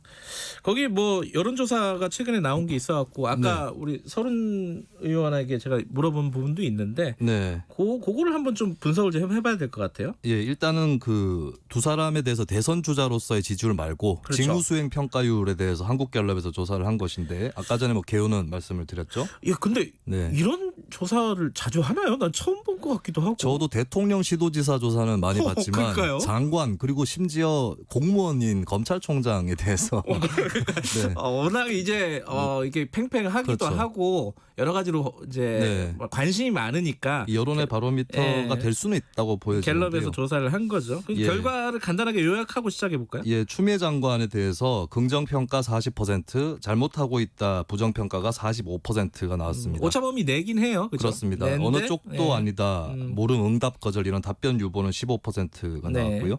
윤석열 총장은 긍정평가 43%, 부정평가 38%, 응답 유보 19% 이렇게 나왔죠. 역시 이 오차범위 내긴 하지만은 네. 양쪽의 숫자만으로 보면은 양쪽이 좀 상반됩니다. 그죠? 그렇습니다. 추미애 장관은 부정평가가 많고 네. 윤석열 장관은 긍정평가가 많고. 살짝 차이가 있긴 한데 네. 조금 그 정도 무게는 둘 수 있다라고 볼 수 있겠죠. 자, 이 결과를 어떻게 분석할까, 해석할까의 문제겠죠. 이게 참고로 이제 추미애 윤석열 둘 중에 한쪽을 고르는 조사는 아니었고 네. 둘 다에 대해서 긍정평가한 분들도 있고 둘 다에 대해서 부정평가한 분들도 있습니다. 참고로. 아, 그렇죠, 그렇죠. 그리고 예. 뭐 무응답까지 고려를 해야 될 것 같고요. 예. 근데 어쨌든 간에 이게 정치권에서 현재 잘 보기 힘든 구도예요. 한쪽하고 다른 한쪽이 팽팽하게 이렇게 맞서고 있는 게 그러니까 추미애 장관 지지도는 대통령 지지도하고는 좀 따로 놀고 있고 네. 마찬가지로 윤석열 총장 지지도도 통합당이라든지 이쪽하고 또 따로 놀고 있거든요. 네. 그런 걸 봤을 때는 이제 자세히 살펴보면 무당층 그리고 세종 충청이라든지 50대 중도층 이런 캐스팅 보터층에서 좀 윤 총장 쪽으로 기울어져 있는 그런 상세한 조사 결과가 또 안에 들어가 있더라고요. 이것은 이제 좀 민주당 대 통합당이라는 구도에서 좀 물러서 있는 사람들 쪽이 조금 더 윤 총장 쪽으로 기울어져 있다라고 하는 얘기고 예. 이것은 어떻게 보면 이제 통합당 쪽 사람이다라는 인식이 그렇게 예. 뭐 확산되거나 그렇다고 볼 수는 없을 것 같아요. 이 결과를 봤을 때는. 그리고 그 원인은 아무래도 예전에 이제 국정농단 특검 수사라든지 뭐 국정원 댓글 수사라든지 네. 이런 것들에도 윤 총장이 지도를 했기 때문에 그 잔상이 남아 있는 게 아닌가 이런 방증이라고 볼 수 있겠습니다. 아직까지는 윤석열 총장이 미래통합당 사람이다. 완전하게 그렇게 보기에는 또 여지들이 좀 있다는 거죠. 그렇습니다. 그렇죠? 민주당 지지층 중에서도 일부는 윤 총장에 대해서 또 지지를 한다. 뭐 한 20%대 정도가 그렇게 결과가 나오더라고요. 자, 좀 디테일하게 좀 알아보죠. 추 장관 쪽부터 먼저 좀 디테일을 알아볼까요? 네, 추 장관 쪽 지지도에도 특이사항이 있는데요. 네. 20대 지지율이 좀 눈에 띄더라고요. 어떻죠? 20대 같은 경우는 추 장관에 대해서 긍정 47, 부정 29. 긍정이 굉장히 높네요. 예, 그렇습니다. 오. 그리고 윤석열 총장에 대해서는 긍정 44, 부정 30. 긍정 30, 부정 44. 부정이 더 높았어요. 20대는요? 네. 이건 왜 그럴까요? 이게 20대가 특별히 정부 여당의 호의적인 건 아닙니다. 이번 조사에서도 대통령 지지도나 민주당 지지도에서 20대 지지율이 전체 낮았죠. 지지율이랑 비슷해요. 아 비슷한가요? 더 예, 낮은 건 아니고. 그렇습니다. 아. 그래서 이게 이제 조국 전 장관하고 추미애 전 장관에 대해서 좀 태도가 다르다. 조 전 장관 임명 강행 때도 20대는 찬성률이 가장 낮은 세대였는데 여기서는 좀 추 장관하고 조 전 장관이 분리돼 있다. 20대에서 이게 이제 20대 내부 여론을 알 수는 없습니다. 20대 여성이 뭐 어디에 많이 뭐 응답을 했고 이런 것들을 알 수는 없는데 그래서 제가 추정을 할 수밖에 없겠어요. 아무래도 20대 여성이라든지 이쪽에서 여성 장관에 대한 지지가 있는 것이 아닌가. 그리고 이제 조 전 장관이 받았던 의혹 같은 것은 아직까지 많이 나오고 있지 않기 때문에 좀 다르게 볼 수 있지 않을까 그렇게 보여집니다. 20대가 추 장관에게 긍정적인 평가가 높다. 네. 이게 참 해석이 어렵네요. 이거는 어쨌든 자 그러면 이게 앞으로 좀 달라질 수 있을까? 이것도 좀 한번 봐야 될 부분이겠죠. 네, 이번 조사는 이제 양적 수치만 놓고 보면 윤 총장 쪽이 살짝 웃을 수도 있는 그런 조사이긴 한데. 그렇죠. 숫자만으로 보면. 근데 이제 민주당 지지도가 워낙 높기 때문에 추 장관 쪽을 편들어주는 여론이 글쎄 더 탄탄하고 단단하다라고 그렇게 추정은 할 수 있겠습니다. 근데 이제 역으로 추 장관 쪽이 이제 지지층한테만 호소하는 뭐 그런 행보가 되게 된다면 거꾸로 이제 지지하지 않는 층은 윤석열 총장 쪽으로 결집할 수도 있는. 그래서 계속 팽팽한 상태가 유지될 수도 있을 것 같고요. 사실 이 조사는 윤 총장이 좀 유리한 조사이긴 해요. 왜냐하면 현업 정치인이 아니기 때문에 정치적 찬반 대상에서 좀 벗어나 있는데요. 근데 만약에 윤 총장이 통합당 쪽 사람이라든지 보수 쪽이다 이렇게 비춰지면은 그것은 좀 불리하지 않을까. 윤 총장한테는 그렇게 전망이 됩니다. 그리고 이제 양쪽 다 지금 이제 가족에 관한 의혹들이 나오고 있는데 결국에는 자신과의 승부에 문제가 있는 것 같아요. 얼마나 공명정대한가. 그런 부분들까지 이제 앞으로 좀 관건이 되지 않을까 그렇게 보여집니다. 지금 이제 이 조사는 그 두 사람에 대한 조사인데 이게 이제 전체 정치권으로 좀 영향을 줄 수도 있지 않느냐. 워낙 사건이 크기 때문에 원래 큰지 모르겠지만 커졌기 때문에 그렇죠. 어떻게 될까요 이게? 이게 이제 법조계 이슈가 워낙 여러 건이 지금 걸려 있는데 저는 조금 의문인 것이 지금 가장 큰 이슈는 삼성바이오로직스 의혹, 그렇죠. 그러니까 이재용 부회장 불기소 건이 아닌가 싶은데 이상하게도 대다수의 정치인들이 이 문제에 침묵을 하고 있습니다. 저는 이 문제를 좀 더 지켜보고자 하는데 대선 주자급 중에는 거의 뭐 심상정 정의당 대표하고 안철수 국민의당 대표 이 정도만 기소 촉구 의견을 냈고 이상하게 저는 두 사람을 제가 김수민의 눈으로 지켜봤는데 김종인 통합당 비대위원장하고 이재명 경기지사예요. 두 사람이 여기에 대해서 한마디도 안 했나요 아직? 지금 최근에는? 언급이 없습니다. 제가 그렇군요. 왜 이상하게 생각하냐면 김종인 위원장은 박근혜 최순실 게이트 때 처음에는 국민들이 좀 재벌 기업들이 정치 권력에게 협박을 당해서 돈을 내놨다 이렇게 생각하는 사람들이 많았거든요. 근데 김종인 위원장이 그때 이거는 삼성이 최순실을 통해서 박근혜 대통령을 농락한 거다. 주범이 삼성이다라는 언급을 했었던. 그랬군요. 그리고 재벌 개혁 전도사였잖아요, 사실은 김종인 위원장이. 그리고 이재명 지사 같은 경우도 민주당 정치인 중에서 좀 진보 성향, 비교적 더 진보 성향이고 실제로 지사를 하면서 이산화탄소 누출 사건 관련해서 삼성이랑 충돌한 적도 있었습니다. 경기도에 삼성 관련된 공장들이 많기 때문에. 그렇습니다. 그런데 왜 두 사람이 침묵하는가? 왜요? 왜라고 보세요? 이게 뭐 발언을 하지 않고 있으니까 의도를 명확하게 할 수는 없겠죠. 이재명 지사가 경기지사기 때문에 중앙정치 얘기 안 하는 건 당연하다 이렇게 볼 수는 없을 것 같아요. 그동안에 많은 발언들을 해왔는데 전국구 정치인인데 혹시 그래서 이게 뭐 의도를 떠나서 이런 얘기가 들려올 수 있겠다. 본인이 지금 재판에 걸렸기 때문에 여러 가지로 좀 위축되어 있는 거 아닌가. 그런 좀 분석을 저는 할 수밖에 없겠고요. 김종인 위원장은 이 사람은 이제 스킵이 주특기예요.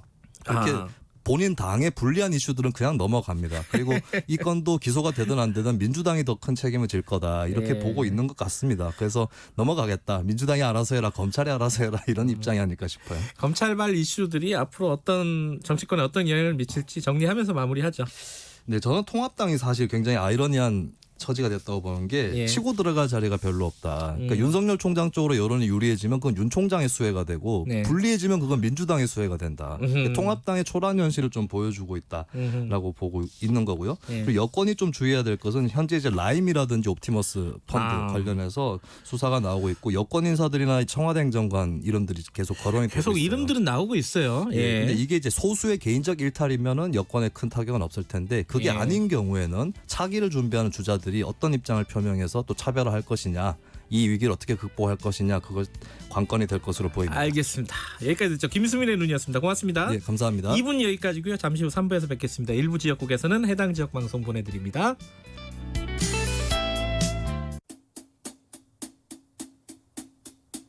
주진우 라이브 주진우 라이브 주진우 라이브 주진우 라이브. 라이브가 좀 이상한데? 그러니까 많이 이상해. 다 이상.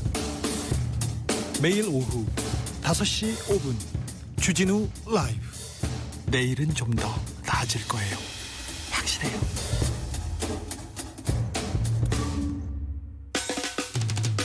오태훈의 시사본부. 오태훈의 시사본부. 오태훈의 시사본부. 오태훈의 시사본부. 오태훈의 시사본부. 오태훈의 시사본부. 평일 낮 12시 20분 KBS 44기 성우들과 함께 듣는 오태훈의 시사본부. 점심 먹고 시사 한입. 지금 시각은 8시 30분입니다. KBS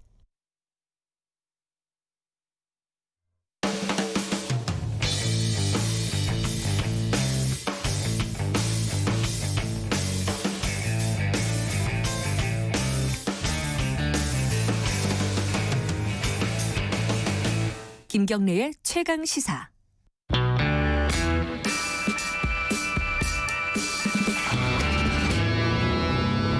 더 이상 웨이팅은 없다.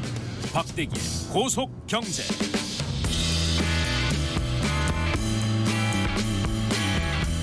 박대기의 고속경제 KBS 박대기 기자 나와 있습니다. 안녕하세요. 네, 안녕하십니까.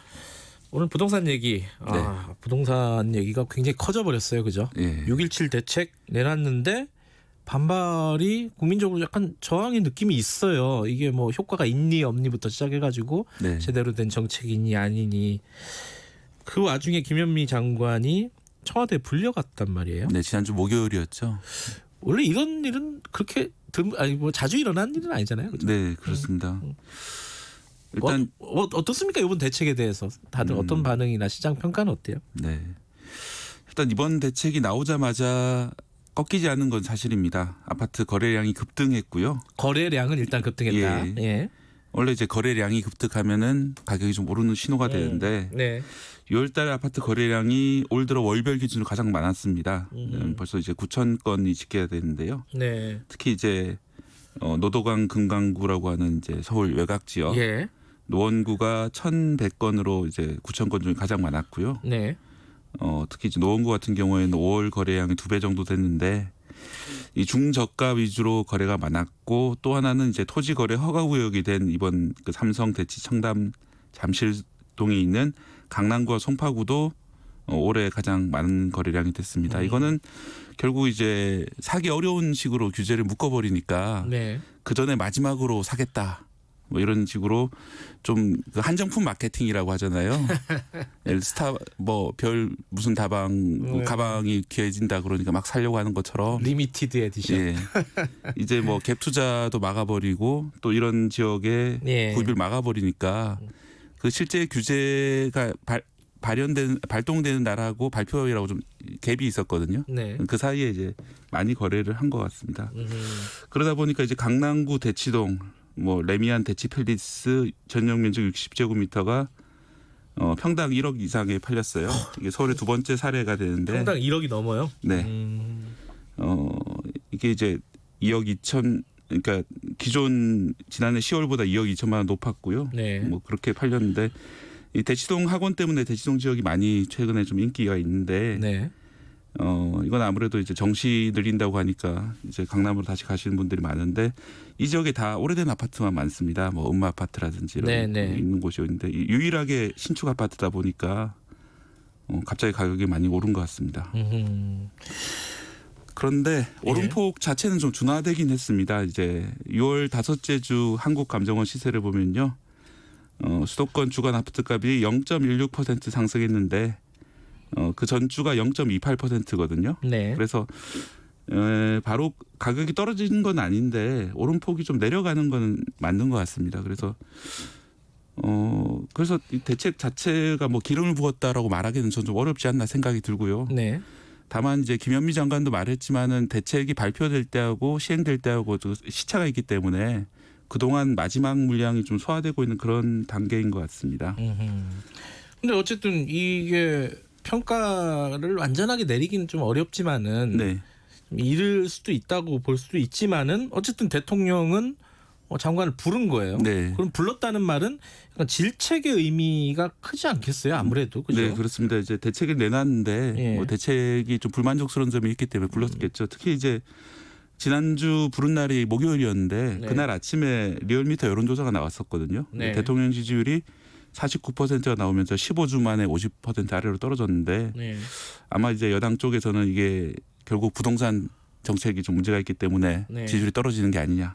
특히 이제 핵심 지지층인 30, 40대가 아파트 값이 되게 민감하고 예. 불만이 실제로 대화해보면 많지 않습니까? 그래서 그런 것 때문에 떨어진 게 아니냐 하면서 이 대책을 좀 더 마련해야 되겠다 판단을 내린 것 같습니다. 이게 대통령이 그때 좀 주문한 게 있어요. 불러가지고. 네, 주문한 네 가지. 어떤 것들이었죠? 네, 첫째는 실수요자, 생애 최초 구입자 그리고 전월세 거주 서민에 대한 지원 방안을 마련하자. 네. 두 번째는 주택 공급 물량을 확대하자. 네. 이게 좀 새로운 내용이고요. 그리고 세 번째는 다주택자 등 투기성 주택 보유자의 부담을 강화하자. 이거는 세금을 좀 올리자 이런 뜻으로 해석이 되고요. 네. 또 하나는 마지막으로는 집값이 불안하면은 즉각적으로 추가 대책을 마련하라 이렇게 지시를 했습니다. 생애 최초 구입자에 대한 지원. 이 원래도 조금씩 있긴 했었던 정책인데 네. 어떤 새로 어떤 것들이 도입되는 거예요? 네, 일단 뭐 구체적인 내용은 아직 아니고 큰 방향만 지금 지시를 한 거라 가지고 네. 지금 주말에도 회의를 하면서 계속 모여서 뭐 대책을 마련하고 있는 것 같은데요. 네. 일단 생애 최초 특별 공급은 말씀하신 것처럼 지금도 있습니다. 그런데 지금은 민영주택은 없고 LH공사라든지 지자체가 공급하는 그런 물량에 네네. 대해서만 있습니다. 한 20%에서 30% 정도 있는데요. 5년 이상 일하고 결혼했거나 혹은 또 자녀가 있어야 되는데 뭐 이런 요건을 맞추면은 첫 집을 구입할 때 따로 이제 그 뭐 전체 분양 물량에서 일부 분양 물량을 따로 빼가지고 이제 공급을 하기 때문에 네. 생애 최초 구입자가 좀 더 이로운 그런 제도인데 아마도 그 공급 물량을 민영주택으로 확대를 하거나 아니면 이제 국민주택 중에서 더 비중을 높이는 식으로 바꿀 것 같습니다. 또는 요건을 좀 더 완화해가지고 5년 이상 일하는 걸 좀 줄일 수도 있겠고요. 네. 그리고 이제 실수요자와 전월세 거주 서민에 대한 대책은 아마도 대출 금리 같은 걸 깎아주거나 아니면 이제 뭐 청약 시 더 편리한 점을 더 주지 않겠냐를 판단이 되고요. 그러니까 수요를 막 묶는 정책으로 포커스가 맞춰지다 보니까 네. 그냥 뭐 내가 살 집 한 채 살라 그러는데 그것도 못 사게 하냐 뭐 네. 이런 불만이 막 터진 거잖아요. 그렇죠? 네. 거기에 대해서 대통령이 얘기를 한 거고 두 번째 얘기한 공급 물량 확대는 기존 정책하고는 좀 다른 정책이에요, 그죠? 네, 현 정부는 사실 여러 번 걸쳐가지고 공급 부족하지 않다 얘기를 하다가 어쨌든 이제 3기 신도시를 또 만들긴 했어요. 네. 예, 그런데 뭐 3기 신도시가 아직 토지 보상도 안 끝난 상황이라 가지고 뭐 입주까지 10년 걸린다 하고 이제 불안감이 많기 때문에 네. 다시 한번 또 공급 물량 확대를 이야기를 한 것 같습니다. 네. 사실 지금 6.17 대책 중에서 사람들 가장 큰 불만이 서울 지역 재건축이 더 어렵게 됐다. 그런 점들이거든요. 공급이 부족해질 거다. 네. 뭐 이런 얘기. 예. 최근에 인터넷 뭐 글 중에 이런 글이 좀 공감을 많이 얻었는데요. 네. 1980년대, 90년대랑 지금하고 비교하면은 그때는 사실 80년대 같은 경우에는 포니도 상당히 좋은 차였거든요. 네. 포니만 있어도 우리 집 차 있다 이렇게 자랑할 수 있는 그런 상황이었고 또 그랜저 이러면은 사장님들이 타는 차 그랬는데 지금은 그런 차에 대한 그런 눈높이가 상당히 높아졌죠. 그래서 뭐 수입차는 불나니까 차라리 국산차가 낫다 뭐 이런 말까지 나올 정도로 우리나라가 많이 선진국이 되면서 자동차도 좋은 걸 타고 그렇게 하는데 근데 집 문제는 1980, 90년대랑 지금하고 비교하면은 큰 차이가 없단 말이죠. 집 면적 자체도 뭐 그때 20평 지금도 20평이고 예. 그리고 상당수 아파트들이 80년대 90년대 지어진 아파트에 여전히 살고 있고 예. 또 여의도 같은 경우에는 1970년대 아파트가 많지 않습니까? 예. 그래서 전반적으로 생활 수준이 향상됐는데도 불구하고 아파트는 옛날 그대로다. 예. 여기에 대한 불만들이 사람들이 많습니다. 그래서 오래된 아파트를 재건축할 수 있게 해달라. 혹은 신축 아파트를 공급을 더 늘려달라. 이런 요청이 많은데 그런데도 불구하고 정책은 그런 공급을 줄이는 쪽으로 형성이 돼 있다 보니까 네. 여기에 대한 불만이 많은 것 같습니다. 그래서 아마도 이제 공급 물량 확대를 해야 된다 이런 지시를 한 것 같습니다. 그리고 세 번째가 세금인데 이건 뭐 종부세를 국회에서 지금 여당이 추진하겠다는 거 아닙니까, 그죠? 네, 사실은 지난 국회에서도 이게 지난해 말에 이제 제안이 됐었었는데 네.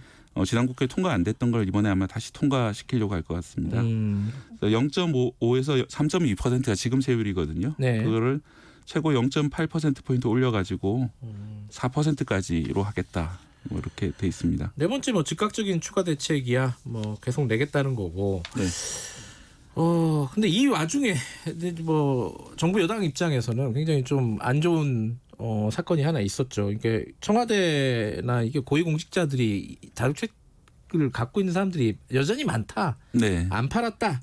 뭐 이러던 와중에 지금 노영민 실장 같은 경우에는 2채 갖고 있었는데 하나를 파니 마니 이 논란이 붙어버렸어요. 그죠? 네. 그 청와대 핵심 관계자가 지난 2일 날 기자들과 만나서 노 실장이 서울 서초구 반포동과 충북 청주시 아파트 중에서 네. 반포 아파트 13평짜리입니다. 그걸 처분하기로 하고 급매물로 내놨다라고 처음에 발표를 했었는데요. 네. 이 핵심 관계자는 사실 기자들끼리 이제 용어로 뭐 대변인 가리키는 거죠. 그렇죠. 그래서 이제 뭐 사실상 이렇게 보도를 할 수밖에 없는 상황이었는데 45분 뒤에 다시 문자 메시지를 보내가지고 이 반포가 아니라 청주의 아파트를 팔기로 한 것이다. 이렇게 정정을 했습니다. 네. 그래서 뭐 청주가 아시다시피 그쪽 지역구시고 한데 왜 이렇게 했을까 좀 의문이 많이 드는데요. 이 시장에서 봐서는 역시 청주 아파트보다는 반포 아파트가 앞으로도 계속 오를 거다라는 신호를 줄 수밖에 없는 거죠. 하지만 이제 경제적으로 따져보면 사실은 청주 아파트에 비해서 반포 아파트는 그동안 꾸준히 올랐거든요. 네. 당연히 보면 앞으로도 그동안 올랐기 때문에 앞으로도 잘 오를 수밖에 없다라고 이제 판단이 되는데 하지만 문제는 뭐 그런 식의 그런 미래 시세를 내다보고 거래하는 것에 대해서 상당히 이제 부정적인 반응을 보였었는데 뭐 이런 식으로 실제로 살지도 않는 아파트에 대해서 시세를 바탕으로 거래를 하는 것이 청와대 글쎄 뭐 올바른 일인지 잘 모르겠습니다. 만약에 네. 반포 아파트를 팔았다면은 네. 어떤 효과가 있었을까? 그래도 예 청와대 참모들도 반포 아파트를 파는구나라고 오히려 좀 더 나은 신호를 줄 수 있을 텐데. 무슨 사정인지 모르겠지만. 예. 뭐 중간에 이제 말이 바뀌니까 더 그런 것이죠. 뭐 처음부터 뭐 그랬다면 할 수 없지만은. 처음부터 청주 거 팔겠다고 해서 팔았으면은 뭐 뒷말은 있었겠지만은 지금처럼 이렇게 되진 않았겠죠. 자 어찌 됐든 간에 뭐 이거는 사실 청와대뿐만 아니라 뭐 국회에도 많아요. 국회에도 많고 뭐 지금 경실련 발표에 의하면은 어디야 시의회 이런 데도 굉장히 많죠, 그죠? 예, 저도 좀 시의원들 보유량을 보고 좀 충격을 받았는데요. 맞아요. 네. 가장 많이 보유하신 의원은 강대호 의원, 서울시 의원인데요. 네. 30채를 소유하고 있다고 돼 있습니다. 서울 중랑구, 경기도 가평군에 다세대 주택 21채, 연립주택 9채 그리고요. 이 임대 사업자죠, 이 정도면은 그죠? 네. 그래서 제가 볼 때는 이 정도면은 그 집 관리하는 것만 해도 상당히 힘드실 텐데 의원까지 하시니까 참 대단하신 것 같습니다. 자 마지막으로 이 6.17 대책이 이제 효과를 나타낼지 뭐 어떻게 될지 모르겠지만은 앞으로 이제 전망 아파트 가격 전망을 해보면 어떻습니까 부동산? 네, 지금 부동산 가격이 약 6년 정도 계속 오르고 있거든요. 그래요? 예. 그런데 과거 사례를 보면은 한 5년 정도가 한계였지 이제 이보다 더 많이 길게 가기 어려운 그런 상황입니다. 항상 그래요? 이제 그 자산 가격이라는 게 끝까지 오르지만 않죠. 오르다가 내리다 하기 때문에 사이클이 있죠. 네, 그렇기 때문에 뭐 언제가 될지 모르겠지만은 언젠간 한번 떨어질 테고 제가 조심스럽게 전망하는 거는 그건 아마 공급을 늘릴 때 시장의 이제 수요 공급 논리에 따라 가지고 떨어질 수 있지 않나 생각이 들고요. 2008년 이후에도 한 차례 떨어졌었습니다. 다시 2003년경부터 상당히 오르다가 2008년 이후에 좀 내려갔었거든요. 서울 가격이.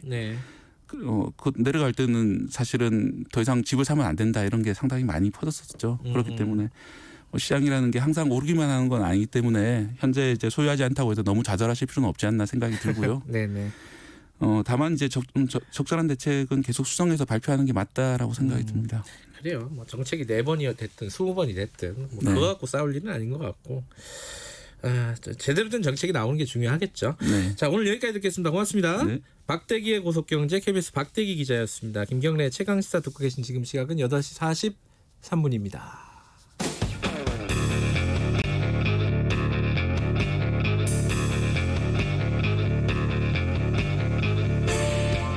당신의 아침을 책임지는 직격 인터뷰 김경래 최강 시사.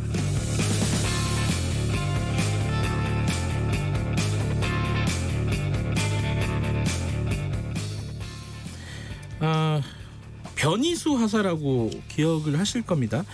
이제 남성에서 여성으로 성전환 수술을 받고 그 뒤에 군에서 강제로 전역이 됐죠.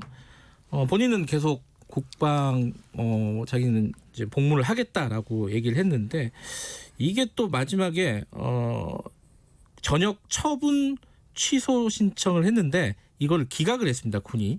그러니까 이제 못하게 된 거죠. 최종적으로.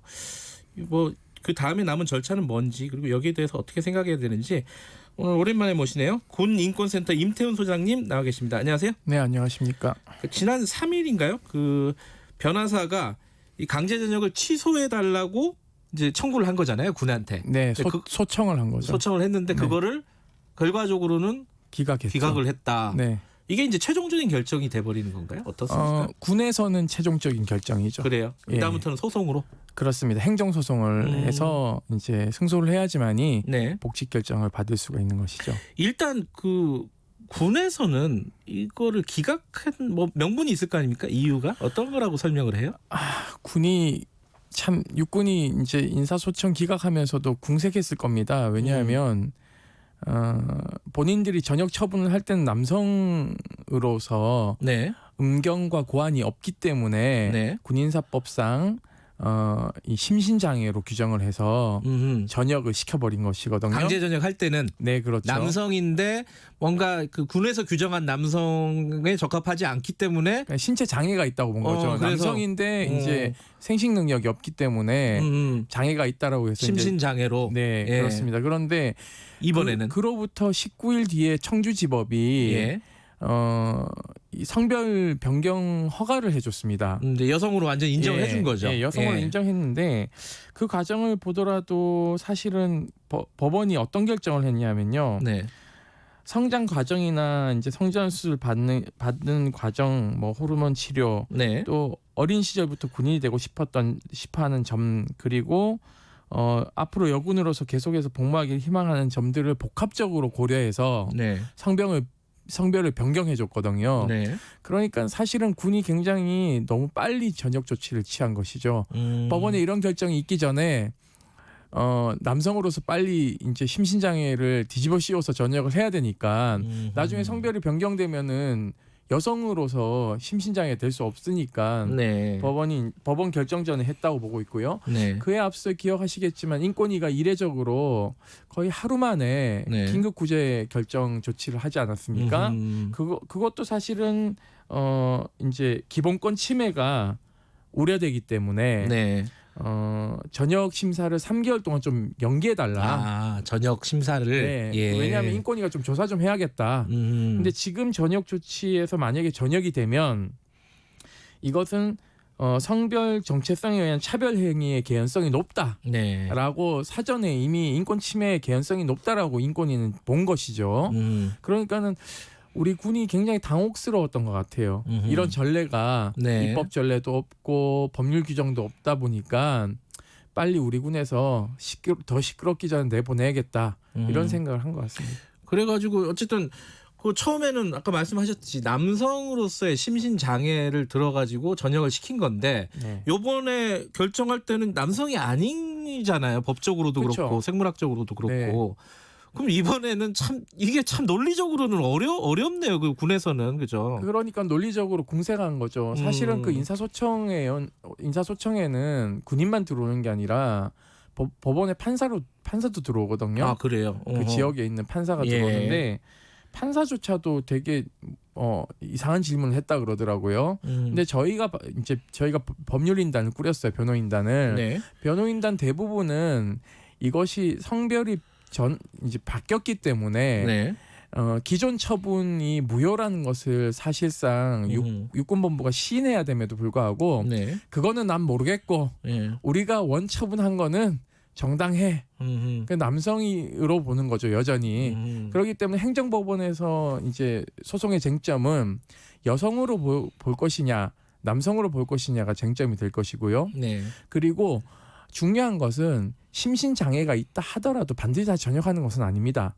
그래요? 이 사람이 예. 군 복무를 할 수 있는 신체적 여건을 가지고 있느냐 가지지 않느냐의 핵심적인 기준을 봐야 되는 것이죠. 네. 기억하시겠지만 우리 피우진 국가보훈처장 예. 아시죠? 예. 당시 유방암으로 헬기 조종을 더 이상 할 수 없다는 판단하에서 나머지 한쪽 유방도 네. 절개 수술을 해서 군 복무를 희망을 했는데 우리 군은 가차없이 조종도 잘할 수 있는 피우진 중령을 전역 처분을 하지 않았습니까? 예. 이것도 소송에서 이겨서 복직했거든요. 예. 그 이후로 암 환자, 암이 무조건 걸렸다 하더라도 심신장애로 전역하지는 않습니다. 그러니까 계속해서 탱크를 몰 수 있느냐 없느냐 네. 이런 것들을 봐야 되는데 그건 난 모르겠고 예. 너는 음경이 없기 때문에 나가라고 얘기하는 것이죠. 그러네요. 그러니까 군도 여러 가지 이제 직무가 있지 않겠습니까? 그렇죠? 네네. 예를 들어 뭐 어디 신체 눈에 보이는 장애가 있다 하더라도 다른 직무를 또 할 수 있는 경우도 있을 것이고, 네네. 그죠? 논리적으로 따지면은 음경이 없다는 게 뭐 탱크를 몰 수 있는 것과는 큰 관련은 없어 보이고. 네네. 예를 들어서 수류탄 훈련을 투척 훈련을 하다가 네. 뭐 음경이 소실될 수도 있지 않습니까? 그렇죠. 이 경우에도 전역시켜야 되냐라는 문제를 봐야 되는 것이고요. 네. 그리고 저희는 이제 인사소송이 기각될 거라는 걸 예상을 한 게 예. 군이 계속 언론 플레이를 했거든요. 어떤 예. 국외에 허가 없이 나가서 수술했다라고는 얘기를 계속 예, 하고 예. 있습니다. 그렇지만 저희가 공개한 자료에 따르면 네. 그 군의관이 수술 소견을 냈고 네. 군단장과 여단장에 다 허가를 받아서 국외 여행 허가가 수술 목적이라는 게 나와 있어요. 네. 그렇기 때문에 육군이 제가 봤을 땐 행정법원에 가서는 변명이 굉장히 궁색해지지 않을까라는 판단을 하고 있습니다. 그 변호사 같은 경우에는 그 소송을 냈나요? 아니면 지금 계획을 하고 있는 건가요? 계획을 하고 있죠. 변호인단들이 모여서 네. 변호사분들이 소청 기각 결정문이 아직 안 왔어요. 네. 그것을 면밀히 살펴보고 네. 소청이 기각이 부당함을 저희가 이제 법리적으로 네. 이제 만들어서 이제 행정 소송을 이제 내야 되는 것이죠. 조만간 아마 당사자와 변호인단이 모여서 회의를 할 거라고 예상하고 있습니다. 그러니까 그 트랜스젠더, 그러니까 성 전환을 한 사람이 이 군 복무와 관련된 이 갈등을 빚어가지고 소송까지 가는 건 이번이 처음인 거죠? 처음이죠. 건국 이래 건군 이래 처음이고요. 건군 이래 처음이고 그런 경우는 있었습니까? 성소수자. 가 있잖아요. 또 뭐 트랜스젠더와 또 다른 성소 그런 부분에 대해서 이제 군 적합성, 복무 적합성 이런 걸 가지고 다퉜던 경우는 있어요.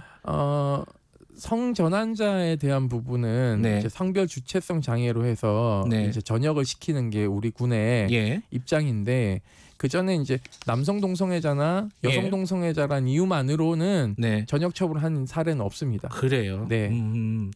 그러면 이제 요번에 어떤 소송 결과에 따라서 전체적으로 어떤 기준이라든가 이런 게 정해질 가능성이 높겠네요. 그죠? 그렇죠. 일단은 남성에서 여성으로 성전환 수술을 하려고 하는 사람 네. 또는 했던 사람들이 이제 어떻게 이 사건 이후에 네. 소송에서 판결문에 따라서 네. 뭐 복직을 한다던가 또는 군에서 계속 복무를 희망하는 것이 허락되는 기준점이 될 수 있겠다고 볼 수 있죠. 궁극적으로는 어떤 게 뭐 제도적으로 이런 조항이 들어가야 된다고 보십니까? 뭐 성 전환자를 위한 예외 규정 같은 것들이 들어가야 된다고 선진국 보세요? 군대는 예. 이미 다 복무 허용을 하고 있거든요. 20여 개국 정도가 네. 허가를 하고 있기 때문에 네. 전투력의 문제만 없다면 네. 저는 우리 여성에게도 군이 문을 열었지 않습니까? 네. 그렇듯이 다양한 어떤 성적 지향을 가진 사람이라든가 네. 성 정체성을 가진 사람도 군에서 훌륭하게 복무할 수 있도록 해줘야 된다고 생각하고 있습니다. 미군만 보더라도 얼마 전까지 주한 미군 부사령관이 레즈비언이었거든요. 네. 원스타. 그렇기 때문에 복무에는 뭐 전혀 지장도 없고 네. 그리고 뭐 단합하는데도 문제가 없기 때문에 오히려 그런 다양성을 포용하는 군대가 사실은 싸움을 더 잘하거든요. 그렇기 때문에 우리 군도 선직군 군대하고 어깨를 나란히 하려면 예. 이제 복무 허용의 길을 열어야 되지 않겠나라는 생각을 가지고 있습니다. 근데 사실 이제 최근에 국회에서도 그 차별금지법 때문에 이제 네. 한바탕 소동이 있었잖아요. 네네. 정의당에서 발의를 했는데 발의도 어려웠고 네네. 실제로 설문조사를 해보니까 국회의원들 상당 부분은 얘기하기도 꺼려하고 있고. 그래도 민주당에서 65명의 의원이 찬성한다고 나와서 전 좀 놀랐습니다. 사실은. 오히려요? 예, 예. 그 숫자가? 네네. 왜냐하면은 기존의 20대 국회에서는 민주당에서는 이거 얘기하기가 좀 굉장히 꺼려했거든요. 왜냐하면 19대 때 그 법안을 냈던 의원들이 전화폭탄과 항의를 너무 많이 받아서 법안 철회하고 이랬는데 그에 비해서 65명이고 미래통합당에서도 한 7명 정도가 찬성하고 있어서 이게 국회가 조금 바뀌고 있구나. 그래요. 왜냐하면 여론조사에서도 이미 80% 정도가 찬성을 하고 있기 때문에 민도를 반영하는 것이 또 국회의 모습이기 때문에 저는 점진적으로 차별 문제에 대해서는 우리도 선진국화될 가능성이 높다. 그렇게 가고 있다라고 보고 있습니다. 근데 아직도 이제 어쨌든 3분의 2 정도는 찬반 의견을 밝히는 것조차 좀 꺼리는 분위기인 거예요. 네네네. 국회의원들만 네네네. 보더라도 여러 가지 해석이 있습니다. 뭐 개신교라는 해석도 있고 원인이 네네. 뭐 이렇게 사회적인 어떤 통념 때문일 수도 있고. 네네. 뭐가 제일 핵심이라고 보세요? 일단 지역구를 기반으로 하는 의원들 같은 경우에 이제 지역에서 가지고 있는 어떤 뭐 교계의 힘, 표심 이런 것들 무시할 수 없거든요. 그런데 그 얼마 전에 김한길 의원님이 인터뷰를 하셨더라고요. 소수의 그런 사람들의 항의를 조금만 견디고 넘기면 사실은 앞으로 나갈 수 있는 법이다라는 것을 얘기를 했어요. 이분이 실제 지역구에서 그런 표심을 발휘할 수 있는지는 좀 계산해봐야 되지 않을까요? 예, 저는 그건 너무 과잉 대표됐다고 생각하고 있습니다. 예, 왜냐하면 모든 개신교가 그런 방향으로 가진 않거든요. 우리 기독교 장로회에서는 이번에 또 지지하는 입장을 밝혔기 때문에 교계도 이제는 성소수자 교인들을 받지 않으면 이제는 교인들을 유지할 수 있는 뭐 해외도 마찬가지거든요. 그런 지점이 있기 때문에 폭넓게 좀 목사님들이 성소수자들 기독교인들을 좀 이렇게 자기 교회로 끌어들이는 차원에서라도 저는 이 문제를 좀 적극적으로 받아들여야 된다고 생각하고 있습니다. 알겠습니다. 그나저나 변희수 하사는 건강하십니까? 건강한데요. 이번에 정신적으로 쉽지가 않을 것 같아서 소청에 조금 기대를 했는데 저는 기대를 하지 말라고 했는데 뭐 소송 과정을 통해서 또 많이 회복되지 않을까 보고 있습니다. 알겠습니다. 여기까지 듣겠습니다. 고맙습니다. 네, 감사합니다. 군인권센터 임태훈 소장님이었고요. 자, 오늘 퀴즈 정답 나갑니다. 2번 대취타입니다. 자, 커피 쿠폰 당첨자 목록은 김경래 최강시사 KBS 홈페이지에 올려놓도록 하겠습니다. 자, 정답은 2번 대취타입니다. 자, KBS 1라디오 김경래 최강시사 7월 6일 오늘 여기까지 하고요. 저는 뉴스타파 기자 김경래였고요. 0906님이 암이라고요. 방탄소년단 언급돼서 행복했답니다. 내일 다시 돌아오겠습니다. 고맙습니다.